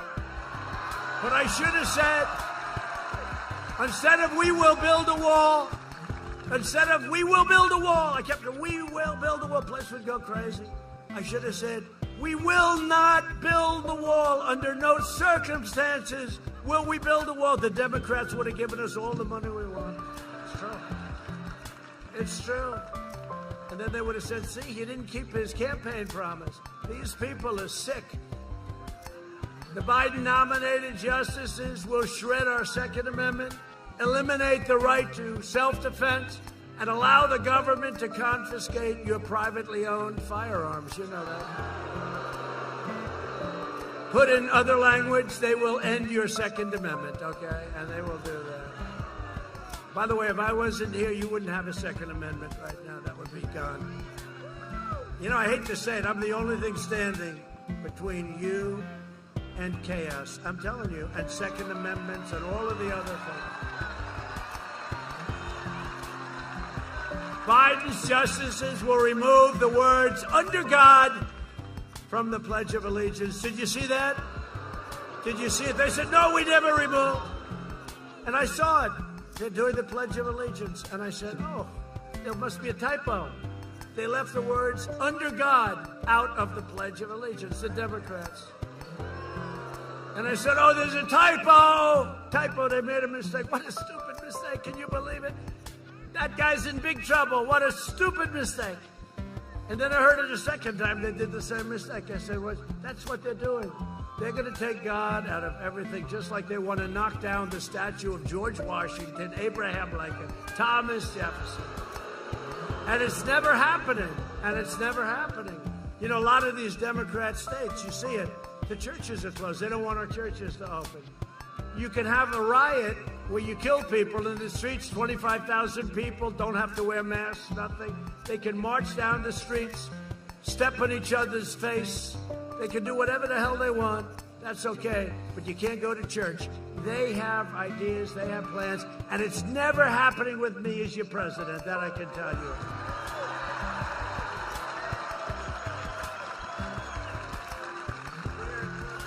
And you see it. They want to tear down crosses from public spaces. You see it. You know, since I signed a little law You know, they were ripping down a lot of statues about 4 months ago, right? And I said, do we have any laws like old laws when they were strong, when we were smart, when we were tough? Sir, we have one. Sir! A general came in. What's the law, General? Sir, there was a law from quite a while ago. 10 years in prison. They didn't use the word jail, prison. Prison's a tough word. I said, what do you mean 10 years? You got 10 years in prison if you knock down a statue or if you knock down a monument. I said, General, let me see that sucker, please. Bring that to my office. And we revived it because you can't get that approved by Congress. They would never do. Today in Congress, you do it, they'll give you half a day in a hotel someplace. So 10 years. So they were having a big march on Washington in 2 days. And I signed this new law. We updated it. And it was 10 years. You get 10 years in prison. You knock down a monument. And there's no games. This is the old days. This is the days when we had strong laws, when we had real laws, when we had real politicians that knew how to make laws. So here's the thing. So they were going to come in. They were actually looking to knock down the statue of a man named Thomas Jefferson. That's not too good, okay? They had obliterated a lot of different things, and so I had a news conference. I announced that I'm signing a law that anybody that knocks down a monument or a statue gets 10 years in jail.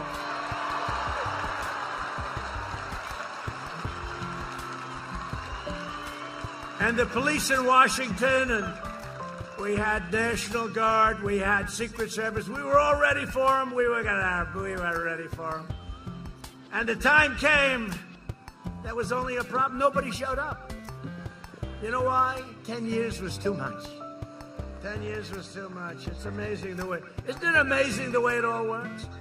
So instead, they burned down Portland. I speak to the governor. The mayor is hopeless. He's a hopeless, poor guy. They chased him out of his apartment. And he still thinks they're wonderful people. They're burning down his city. But I want to go in there with the National Guard so bad it would take us 15 minutes to solve the problem.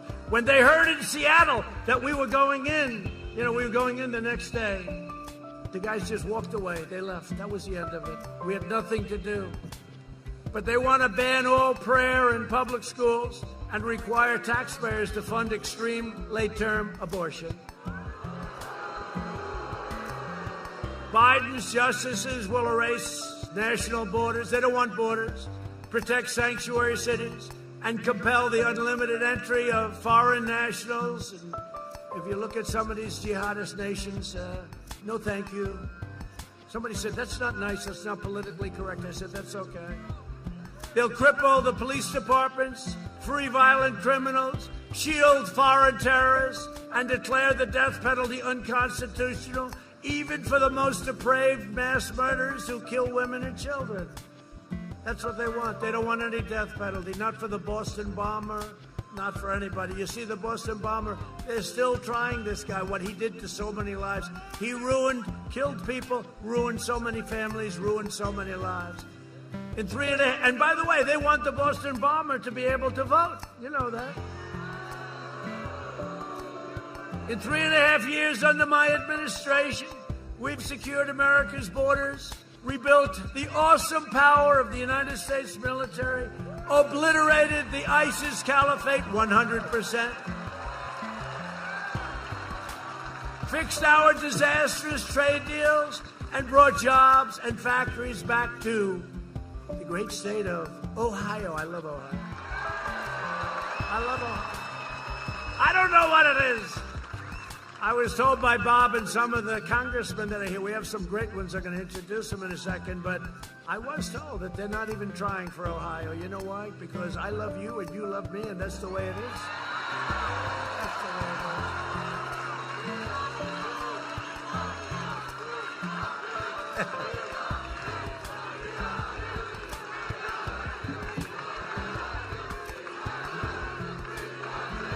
Thank you. I love you too. You know, it's very interesting. So, somebody in the fake news media did a story yesterday because this crazy chant is going on. They have two about the seat and, all that. But there was another chant that's happening at all these rallies. We're having massive rallies. We were in Minnesota. We had a tremendous crowd. Wisconsin, tremendous. Pennsylvania, every one of them. I mean, no fairness, like this, everyone. But this rant is going on like it's crazy, and it's, we love you, we love you, we love. And you know what? I don't want to say it. I'm just saying, they have not been able to find in the history of politics in this nation.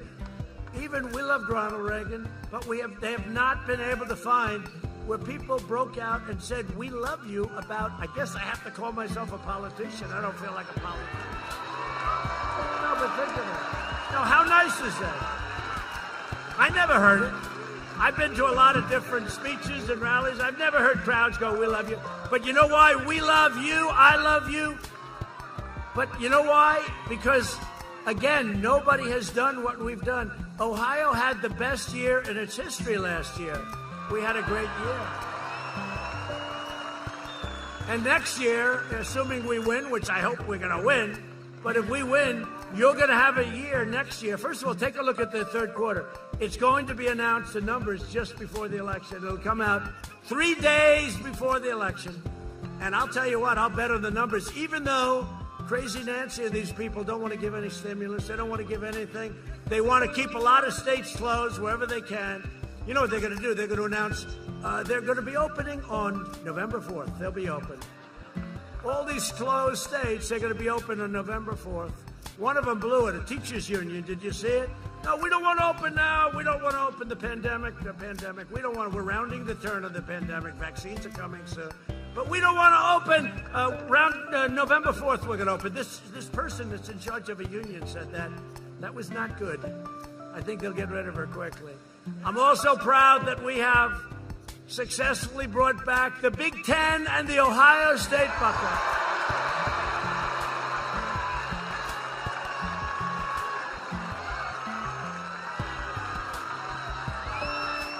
Right? You better have a good year after all of that. You have a good team, right? Good coach, good team, good everything. You have a good team. You always have a good team. But, you know, there was a case I was sort of told, what do I know? I said, how's it going? Everything good? I was talking. They said, sir, Sleepy Joe Biden did an ad that you close football. I said, what do you mean I close? I didn't close. The guy did an ad. It's called disinformation. It's called the opposite of what the fact is. Not only didn't I close it, I didn't think about it too much, okay? The state should all be open. But I heard about Big Ten football. And because of this ad, I said, hey, wait a minute, I have an idea. It was a fake ad, just like the ad on the grave sites. And that allows me to say that this man is a gross incompetent. He has no idea. Because now, see, I would never talk like that. But when I saw that horrible thing, and nobody's done more for the military than I have, when I saw that horrible ad, an anonymous source has said that Donald Trump said this. I have 28 people now that have come forward saying it's a total lie. They don't care. So they did an ad. Once they did that, I said, well, now the gloves are off. Let's face it. Joe Biden is incompetent. He always was, even in prime time. He was incompetent in prime time. And now he's really incompetent. But because of the ad, I said, you know, it's very interesting, that ad. It's very interesting. Let me call up the commission. I called up the commissioner, a very good guy. And I said, Commissioner, what can we do to get Big Ten football back? Well, I don't know. So we started. And we started a little thing, the commissioner, myself, one of my guys, he's fantastic. And within a few days, it started getting talked about. And then we kept it going, and we helped them with some testing, because we have the greatest testing in the world. We get no credit for it. We've tested almost 100 million people. India is second with 38. And they have 1.5 billion people, slightly more than you. But I will tell you, so all of a sudden they have schools. Then it looked like it was going to open without Michigan and without a couple of states. And then all of a sudden the pressure became so great. And the full league is opening now, and it's going to be very exciting. And I will tell you, it's not a question of taking credit, but truly, we were the ones that did that. I mean, it was. You know, I'll tell you when I do it and when I don't. But it was closed. It was gone. It was announced that it was closed.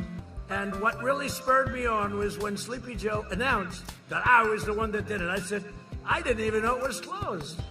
But once I found out it was, I called the commissioner. He was really good, I tell you. And we called a couple of the top people at the universities, and they got it going. It looked like we had 7 schools, 8 schools. All of a sudden, everybody fell into line. I think they're all open now.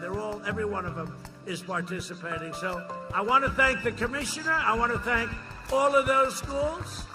May the best team win. In other words, Ohio State.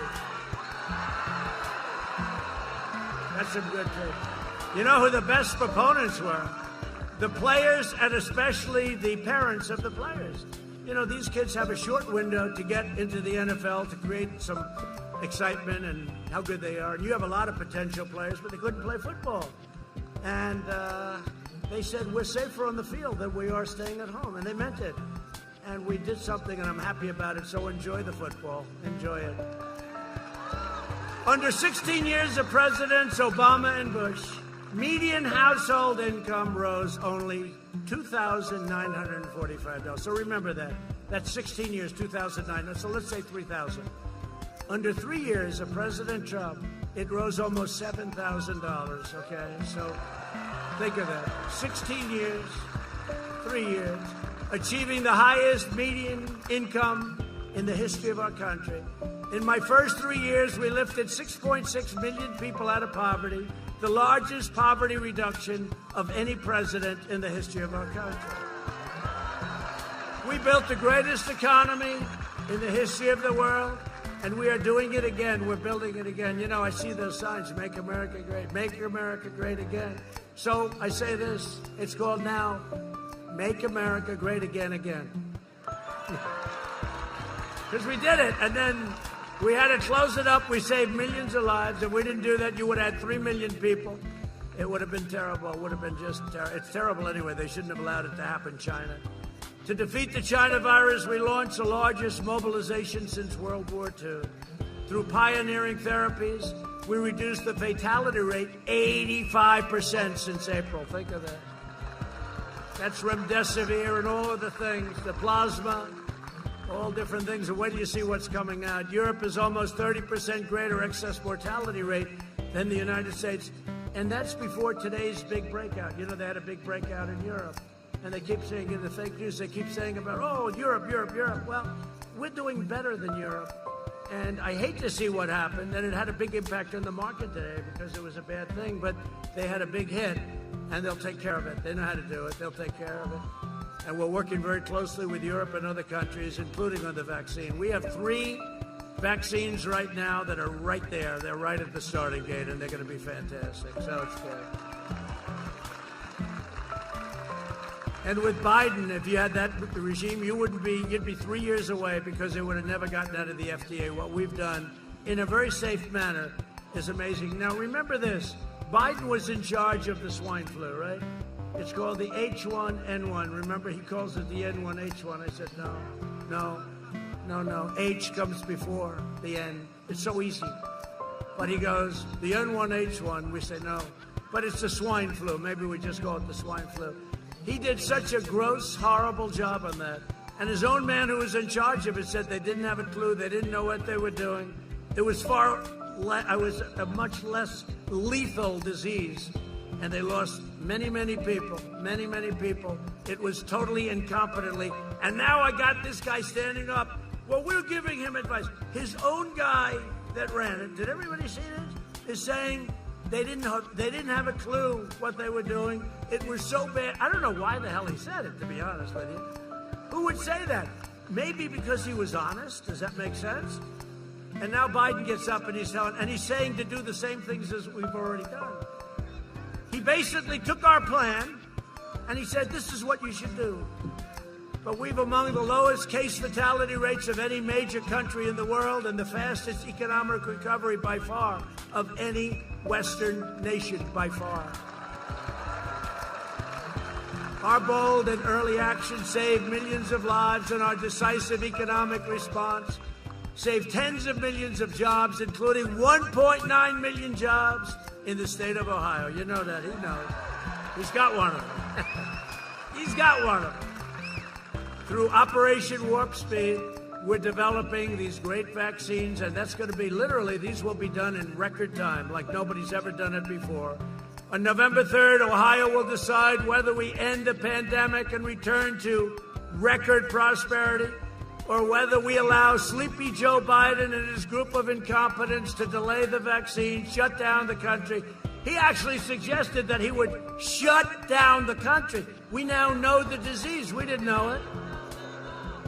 Now we know it. It affects elderly people with heart problems and other problems. If they have other problems, that's what it really affects. That's it. You know, in some states, thousands of people, nobody young, below the age of 18, like nobody. They have a strong immune system. Who knows? You take your hat off to the young because they have a hell of an immune system, but it affects virtually nobody. It's an amazing thing. By the way, open your schools. Everybody, open your schools. Sleepy Joe Biden wants to impose a $4 trillion tax hike, ban American energy, destroy the suburbs, give free health care to illegal aliens. How about that one?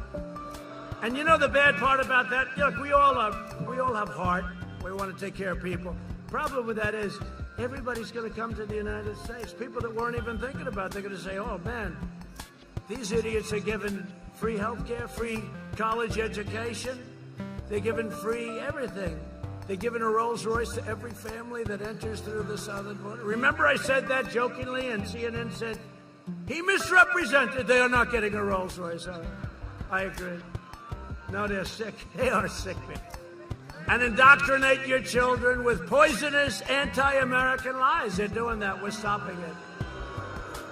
To combat the toxic left-wing propaganda in our schools, I announced last week that we're launching a pro-American lesson plan for students called 1776 Commission.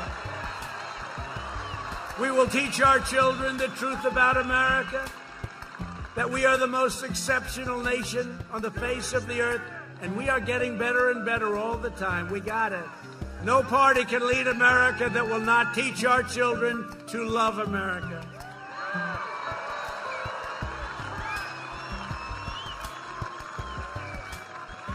Biden's running mate, Kamala. Who likes Kamala? Does anybody like her? She was the most failed candidate in the entire... I mean, she started off good, and every week she went down. 15 points, 12 points, 11 points, 9 points, 6 points, 5 points, 4 points, 2 points. Didn't she leave it about 2 or 1? She was heading down to the basement. She was so mean to him, I felt sorry for him. No, I did. I felt sorry. She called him everything from a racist to a Me Tooer. He was a Me Too. He was a part of the Me Too generation. What she called him, what she said. So I brilliantly said, well, he can't pick Pocahontas because she was too nasty. How nasty was she to Bloomberg? Was she unbelievable? Boy, he was standing there. What happened? What happened? No, actually, what happened? What happened? Mini Mike. He's another beauty. He's a real beauty. Mini Mike, what happened? What the hell happened? He hit her so hard. Remember? She hits him with about 30 different things. And I'm not talking about our president. He thought she was talking about me. Can you believe it? And I'm talking about you. He said, what? Get me out of here. Get me out of here. And now he wants to buy his way back into the Democrat Party. He wants to buy his way back into the Democrats. He hasn't taken enough abuse. If I were him, I'd sort of either ride it out or stay with the good Trump economy and get even richer, you know? Biden's running mate even urged supporters to help the bail rioters out of jail. You saw that? Including one who attempted to murder a police officer and a man accused of sexually assaulting an 8-year-old child. No, they're trying to free him on bail. They're putting up the money to get him out. Biden's plan to appease the domestic terrorists, and that's what it is, and my plan is to arrest the domestic terrorists, and that's what we've done. There are many people in jail. Many people. Remember what I told you about the monuments. Just remember, isn't it beautiful? We don't see that anymore. Have you seen a monument knocked down recently? No, we don't see it anymore. I don't know. We want to rip down, right? Abraham Lincoln. You know, it got to Lincoln. First it was people, not too many people heard of. Confederate soldiers, etc. You know, you say, hey, look, you know, do it through a process. But they started hitting Lincoln. Then they hit Gandhi. Now, Gandhi was about peace. Gandhi just wanted peace. Leave me alone. Peace, peace, peace. Let's rip them down. They're sick people. The Democrat Party's war on cops has already led to a surge in vicious murders in Democrat-controlled cities, costing countless black lives. If Biden and the left gain power, they will dismantle police departments nationwide. I'll tell you, the community that's most hurt by what they're doing is the black community, the Hispanic community. As president, and we're doing great in the polls with the black community and the Hispanic community, right? And the Asian community. We're doing great. In fact, we did so well last night on one poll, they said it must be a typo. They did. It must be an error. It wasn't. It's no error. You're going to find out on November 3rd it's no error. As president, I will always stand, and I will always stand with the men and women of law enforcement. Right? They're great people. They're very brave people. Not easy, and they don't get support. We have to give them back their dignity. We have to let them do their job. That's very simple. They're great. We're joined tonight by two high school football players. They became very famous. They became very, very famous. They became more famous than President Trump. They were beautiful. I watched them running through the crowds with those flags. And here someplace, I don't know, got a lot of people here. We're going to try and figure it out. Hold up your flag. Jared Bentley and Brady Williams, who were recently suspended from their high school football team after displaying flags in support of our police and first responders on the anniversary of September 11th attacks. Where are they?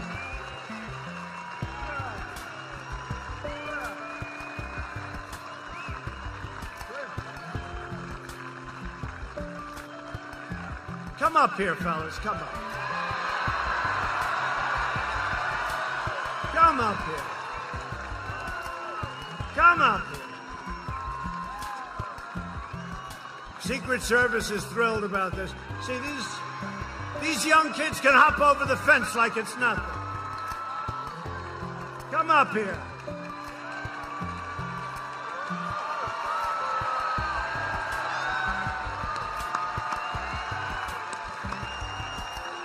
They're good-looking kids. So, I want to congratulate you. You've become famous. They're going to go to Hollywood. They're going to become movie actors right now. Great. You feel good about it? Huh? How's your team doing? How's your team? How's it doing? Huh? He said it could be better. You know what? You're doing great. And everybody out here loves you, and they appreciate you. They appreciate you. You're great guys. Good luck. Good luck. Is your arm okay? Good. You all right? Good. Good guys. Good guys.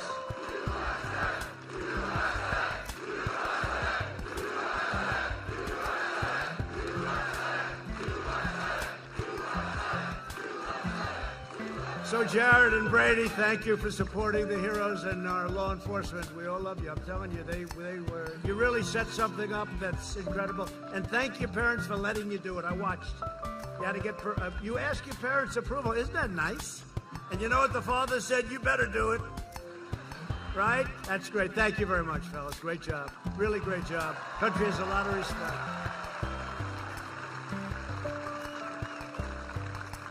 And speaking about warriors, we're also joined tonight by some great, great congressmen who are warriors, and they represent Ohio so well, and they love you and they love our country. Representative Bob Latta.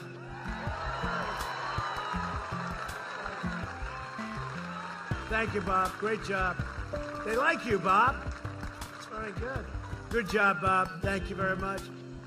Congressman Warren Davidson. You know Warren. Thank you, Warren. Great job, Warren. And Congressman Mike Turner, a great lawyer, actually. Thank you, Mike. Great job, Mike. Really great. Ohio Treasurer Robert Sprague. Robert, thank you. Thank you. Good treasurer. Ohio Auditor Keith Faber. Thank you very much. Thank you. Thank you very much, Keith. Ohio House Speaker Bob Cupp. Great. Thank you, Bob. Great job. Ohio Senate President Larry Obhoff. Thank you. Thank you, Larry Obhoff. Larry's a good man. How's it going, Larry? Good? You doing a good job? Huh? You doing good? How are we doing, Larry? Is it going good? He said, you're right about that. You're doing a great job. Thanks, Larry. I appreciate it. Ohio GOP Chairman Jane Timken. She's unbelievable. Thank you, Jane. How are we doing, Jane? How's it going? How does it compare to 4 years ago, Jane? Up, higher? All right, good, good. I think we are. I think we are. And a friend of mine that, I'll tell you, this is the greatest optimist. When I thought we had to be down, we lost a lot of the top support, the head of the Republican Party, little things like that. I said, we don't have a head of the Republican Party. He left because you had a terrible governor in this state, terrible. Your previous governor was terrible. He was terrible. And I'll tell you, I got this man, I didn't know him, and within about a week I said, man, this guy's a big optimist. And he was right. He called it right to the thing. He ran my campaign. And when it came back for the second time, we had him in a high position. I said, Bob, I think you're great. You're doing a great job. I want you back in Ohio. We have to do it again. Bob Paduchek. Where's Bob? Bob, thank you. Thank you, Bob. Get over here, Bob. Thank you, Bob. He wants no glamour. He wants no glory. He just wants to win. And he called it right down to the bone. We had a rough couple of days. I said, Bob, how are we doing? You went up 2 points. I said, you got to be kidding. But, you know, we did. We had so much evolves around Ohio. And it's just a state that we have a relationship with. You know, it's a great state. We've done a great job for you, and you've done a great job for us, and we appreciate it very much. Thank you. Together, we've spent the last 4 years reversing the damage done by the Democrats and Joe Biden over a 47-year period. Think of it. He's always talking about, you should have done this, you should have done that. You know, he really just left office. It's not that long ago, right? He's been there for years and years, and now he should have done. He's never going to do anything. He's never going to do anything.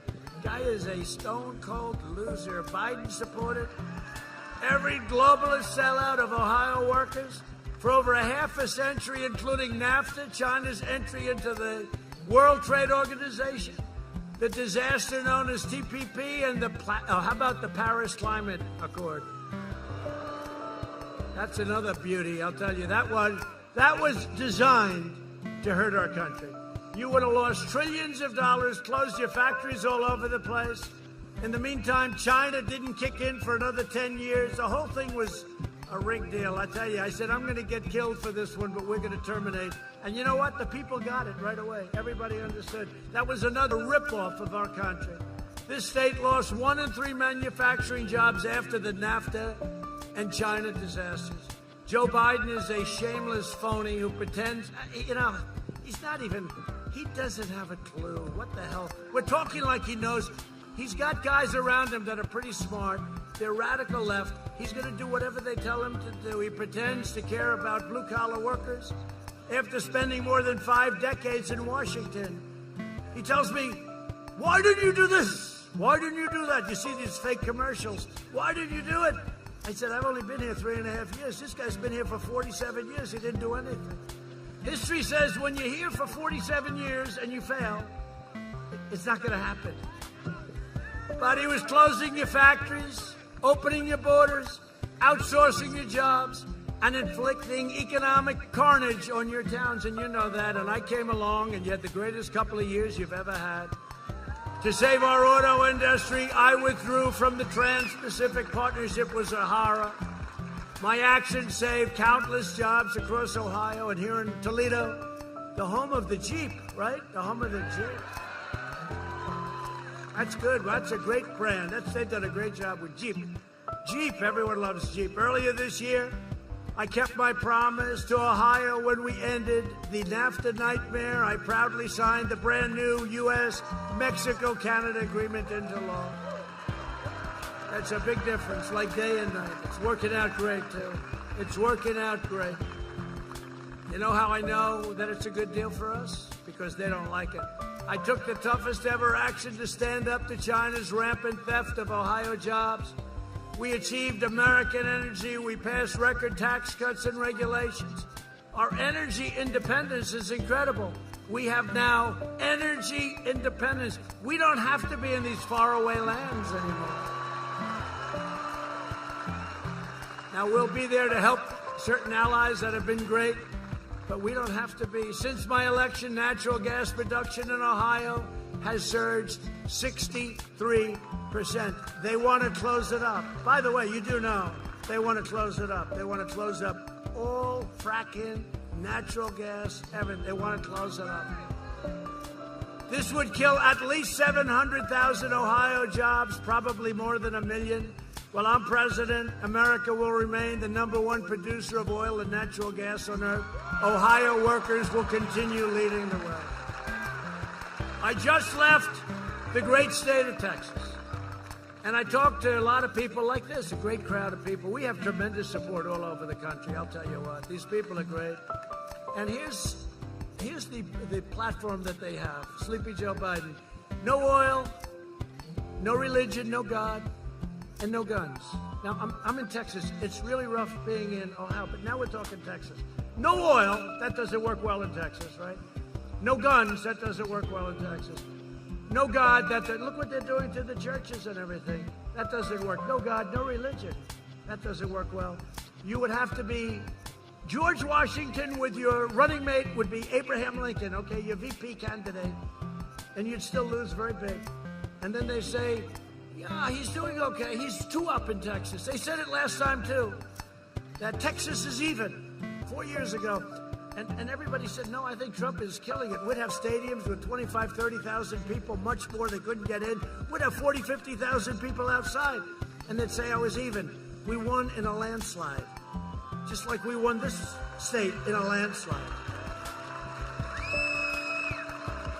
You know, the expression they use, Texas is in play. You know what in play means? It could go either way. And guys would get on and say, I don't think so.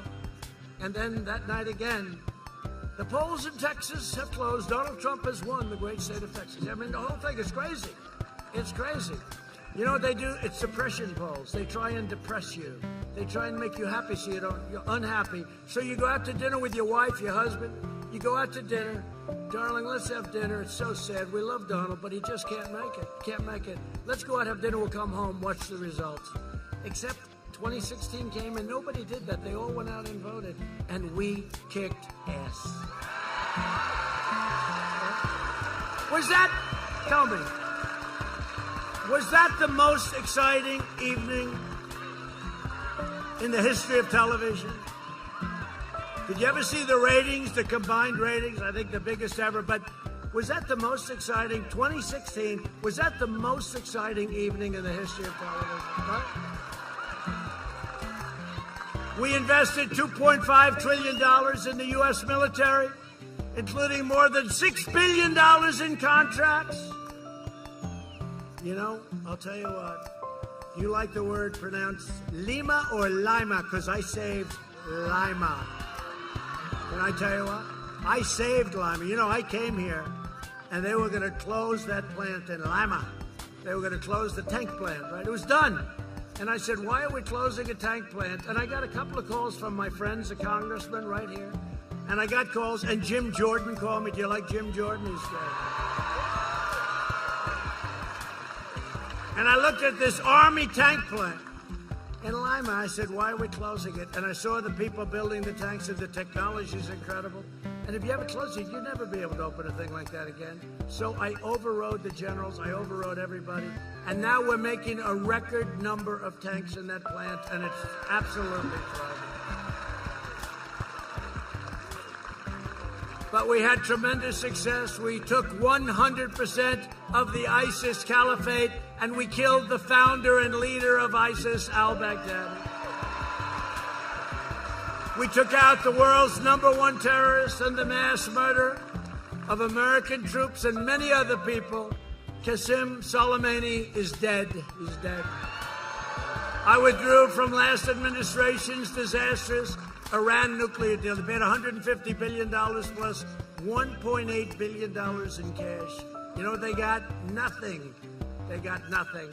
I kept my promise, recognized the true capital of Israel, and opened the American embassy in Jerusalem. Every president for many, many decades said they were going to do it. They never did it.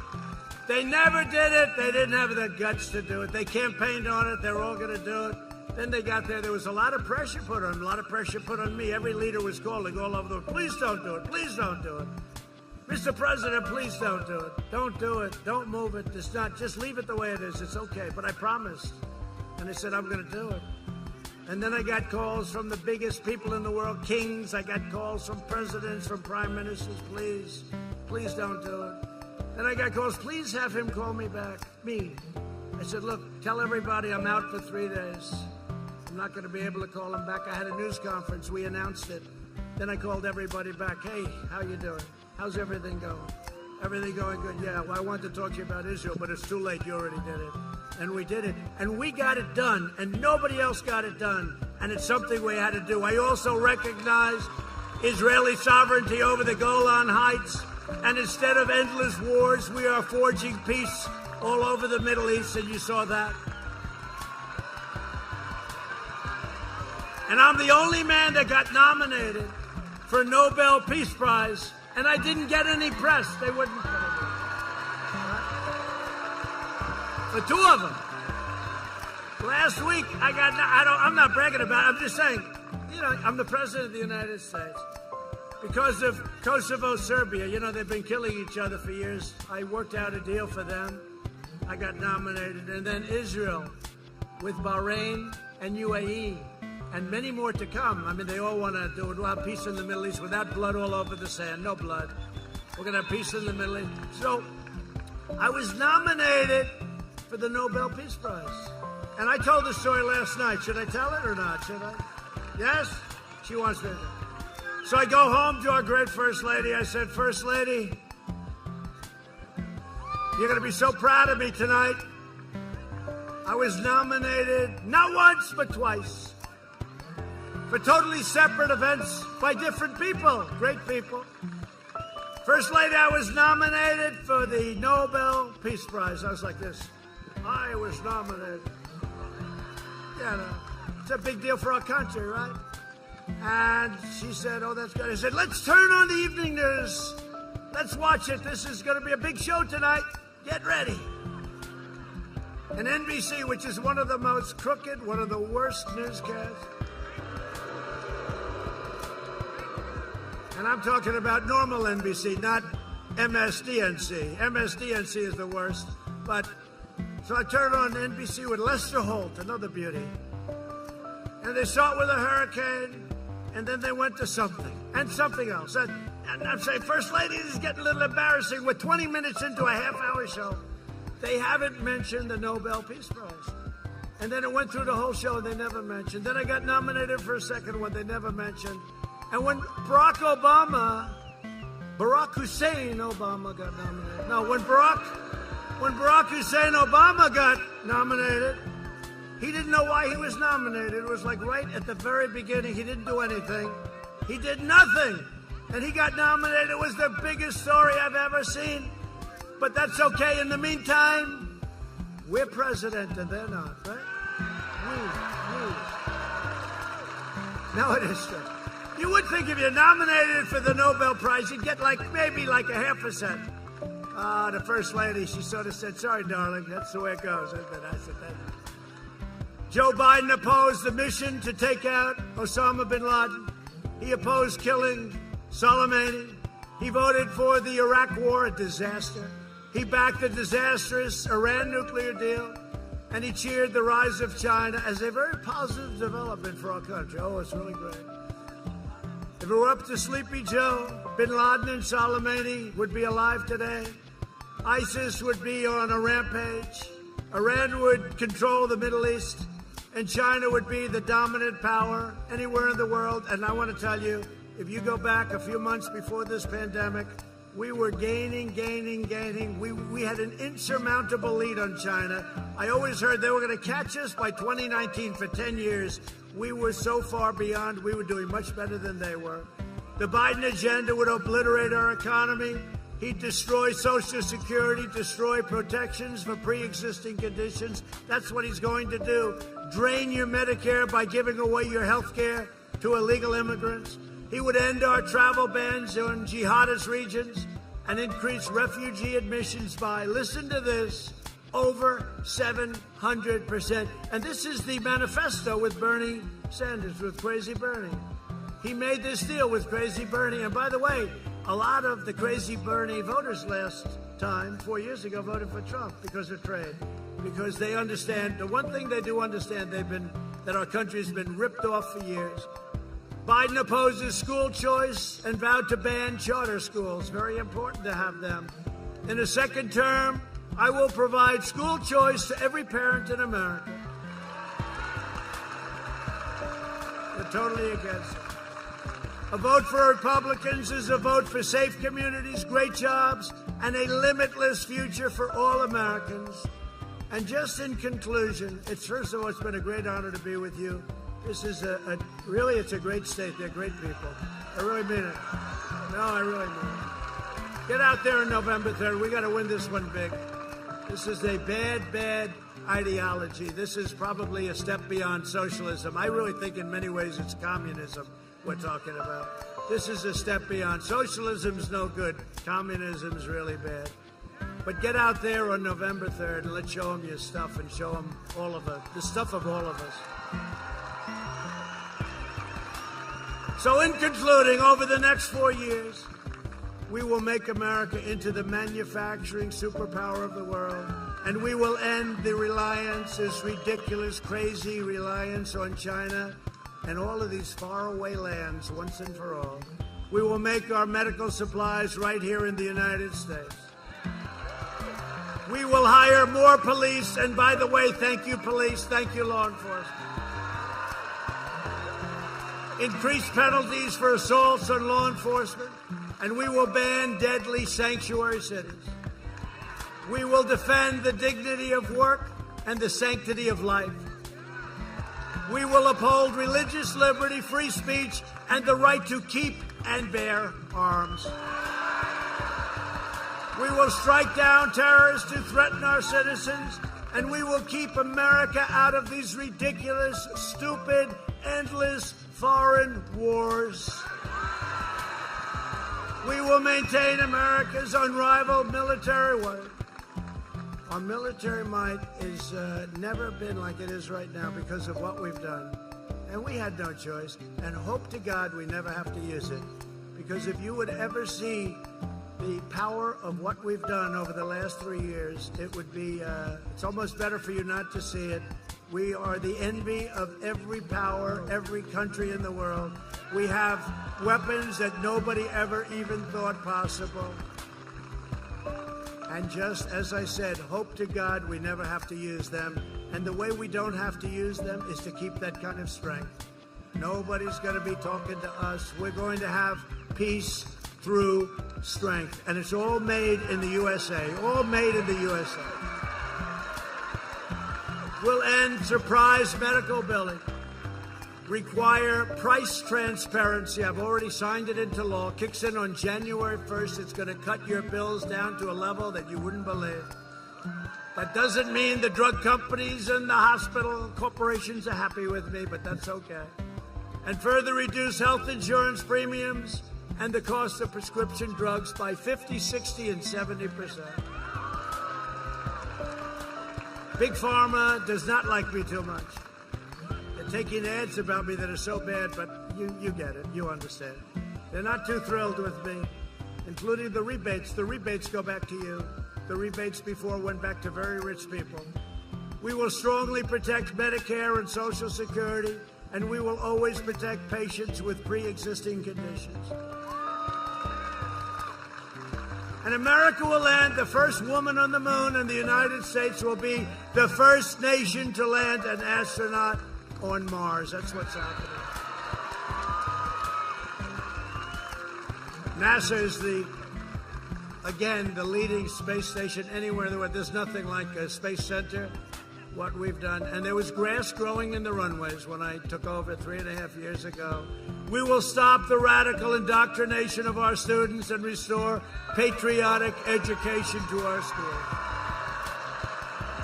We will teach our children to love our country, honor our history, and always respect our great American flag.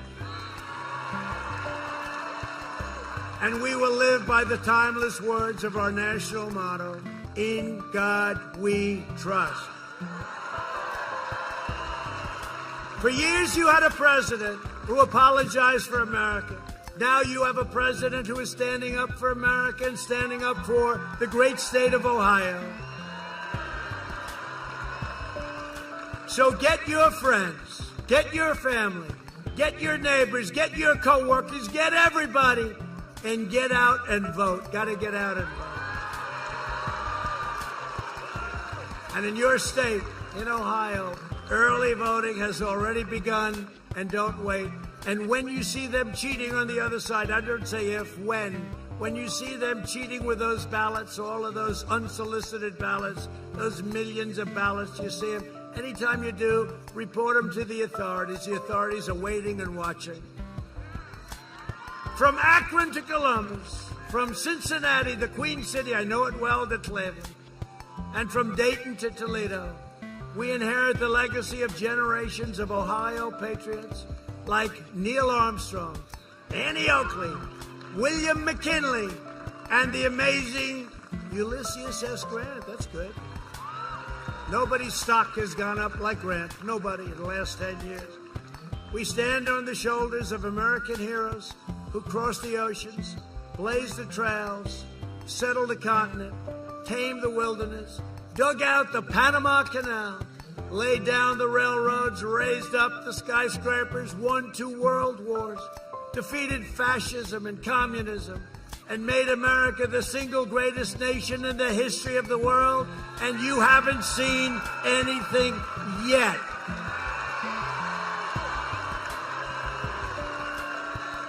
Proud citizens like you helped build this country, and together we are taking back our country. We are returning power to you, the American people. With your help, your devotion, and your drive, we are going to keep on working, we are going to keep on fighting, and we are going to keep on winning, winning, winning.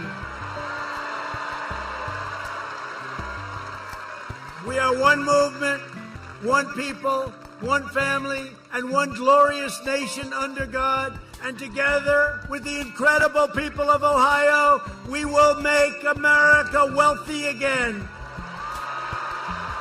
We will make America strong again. We will make America proud again.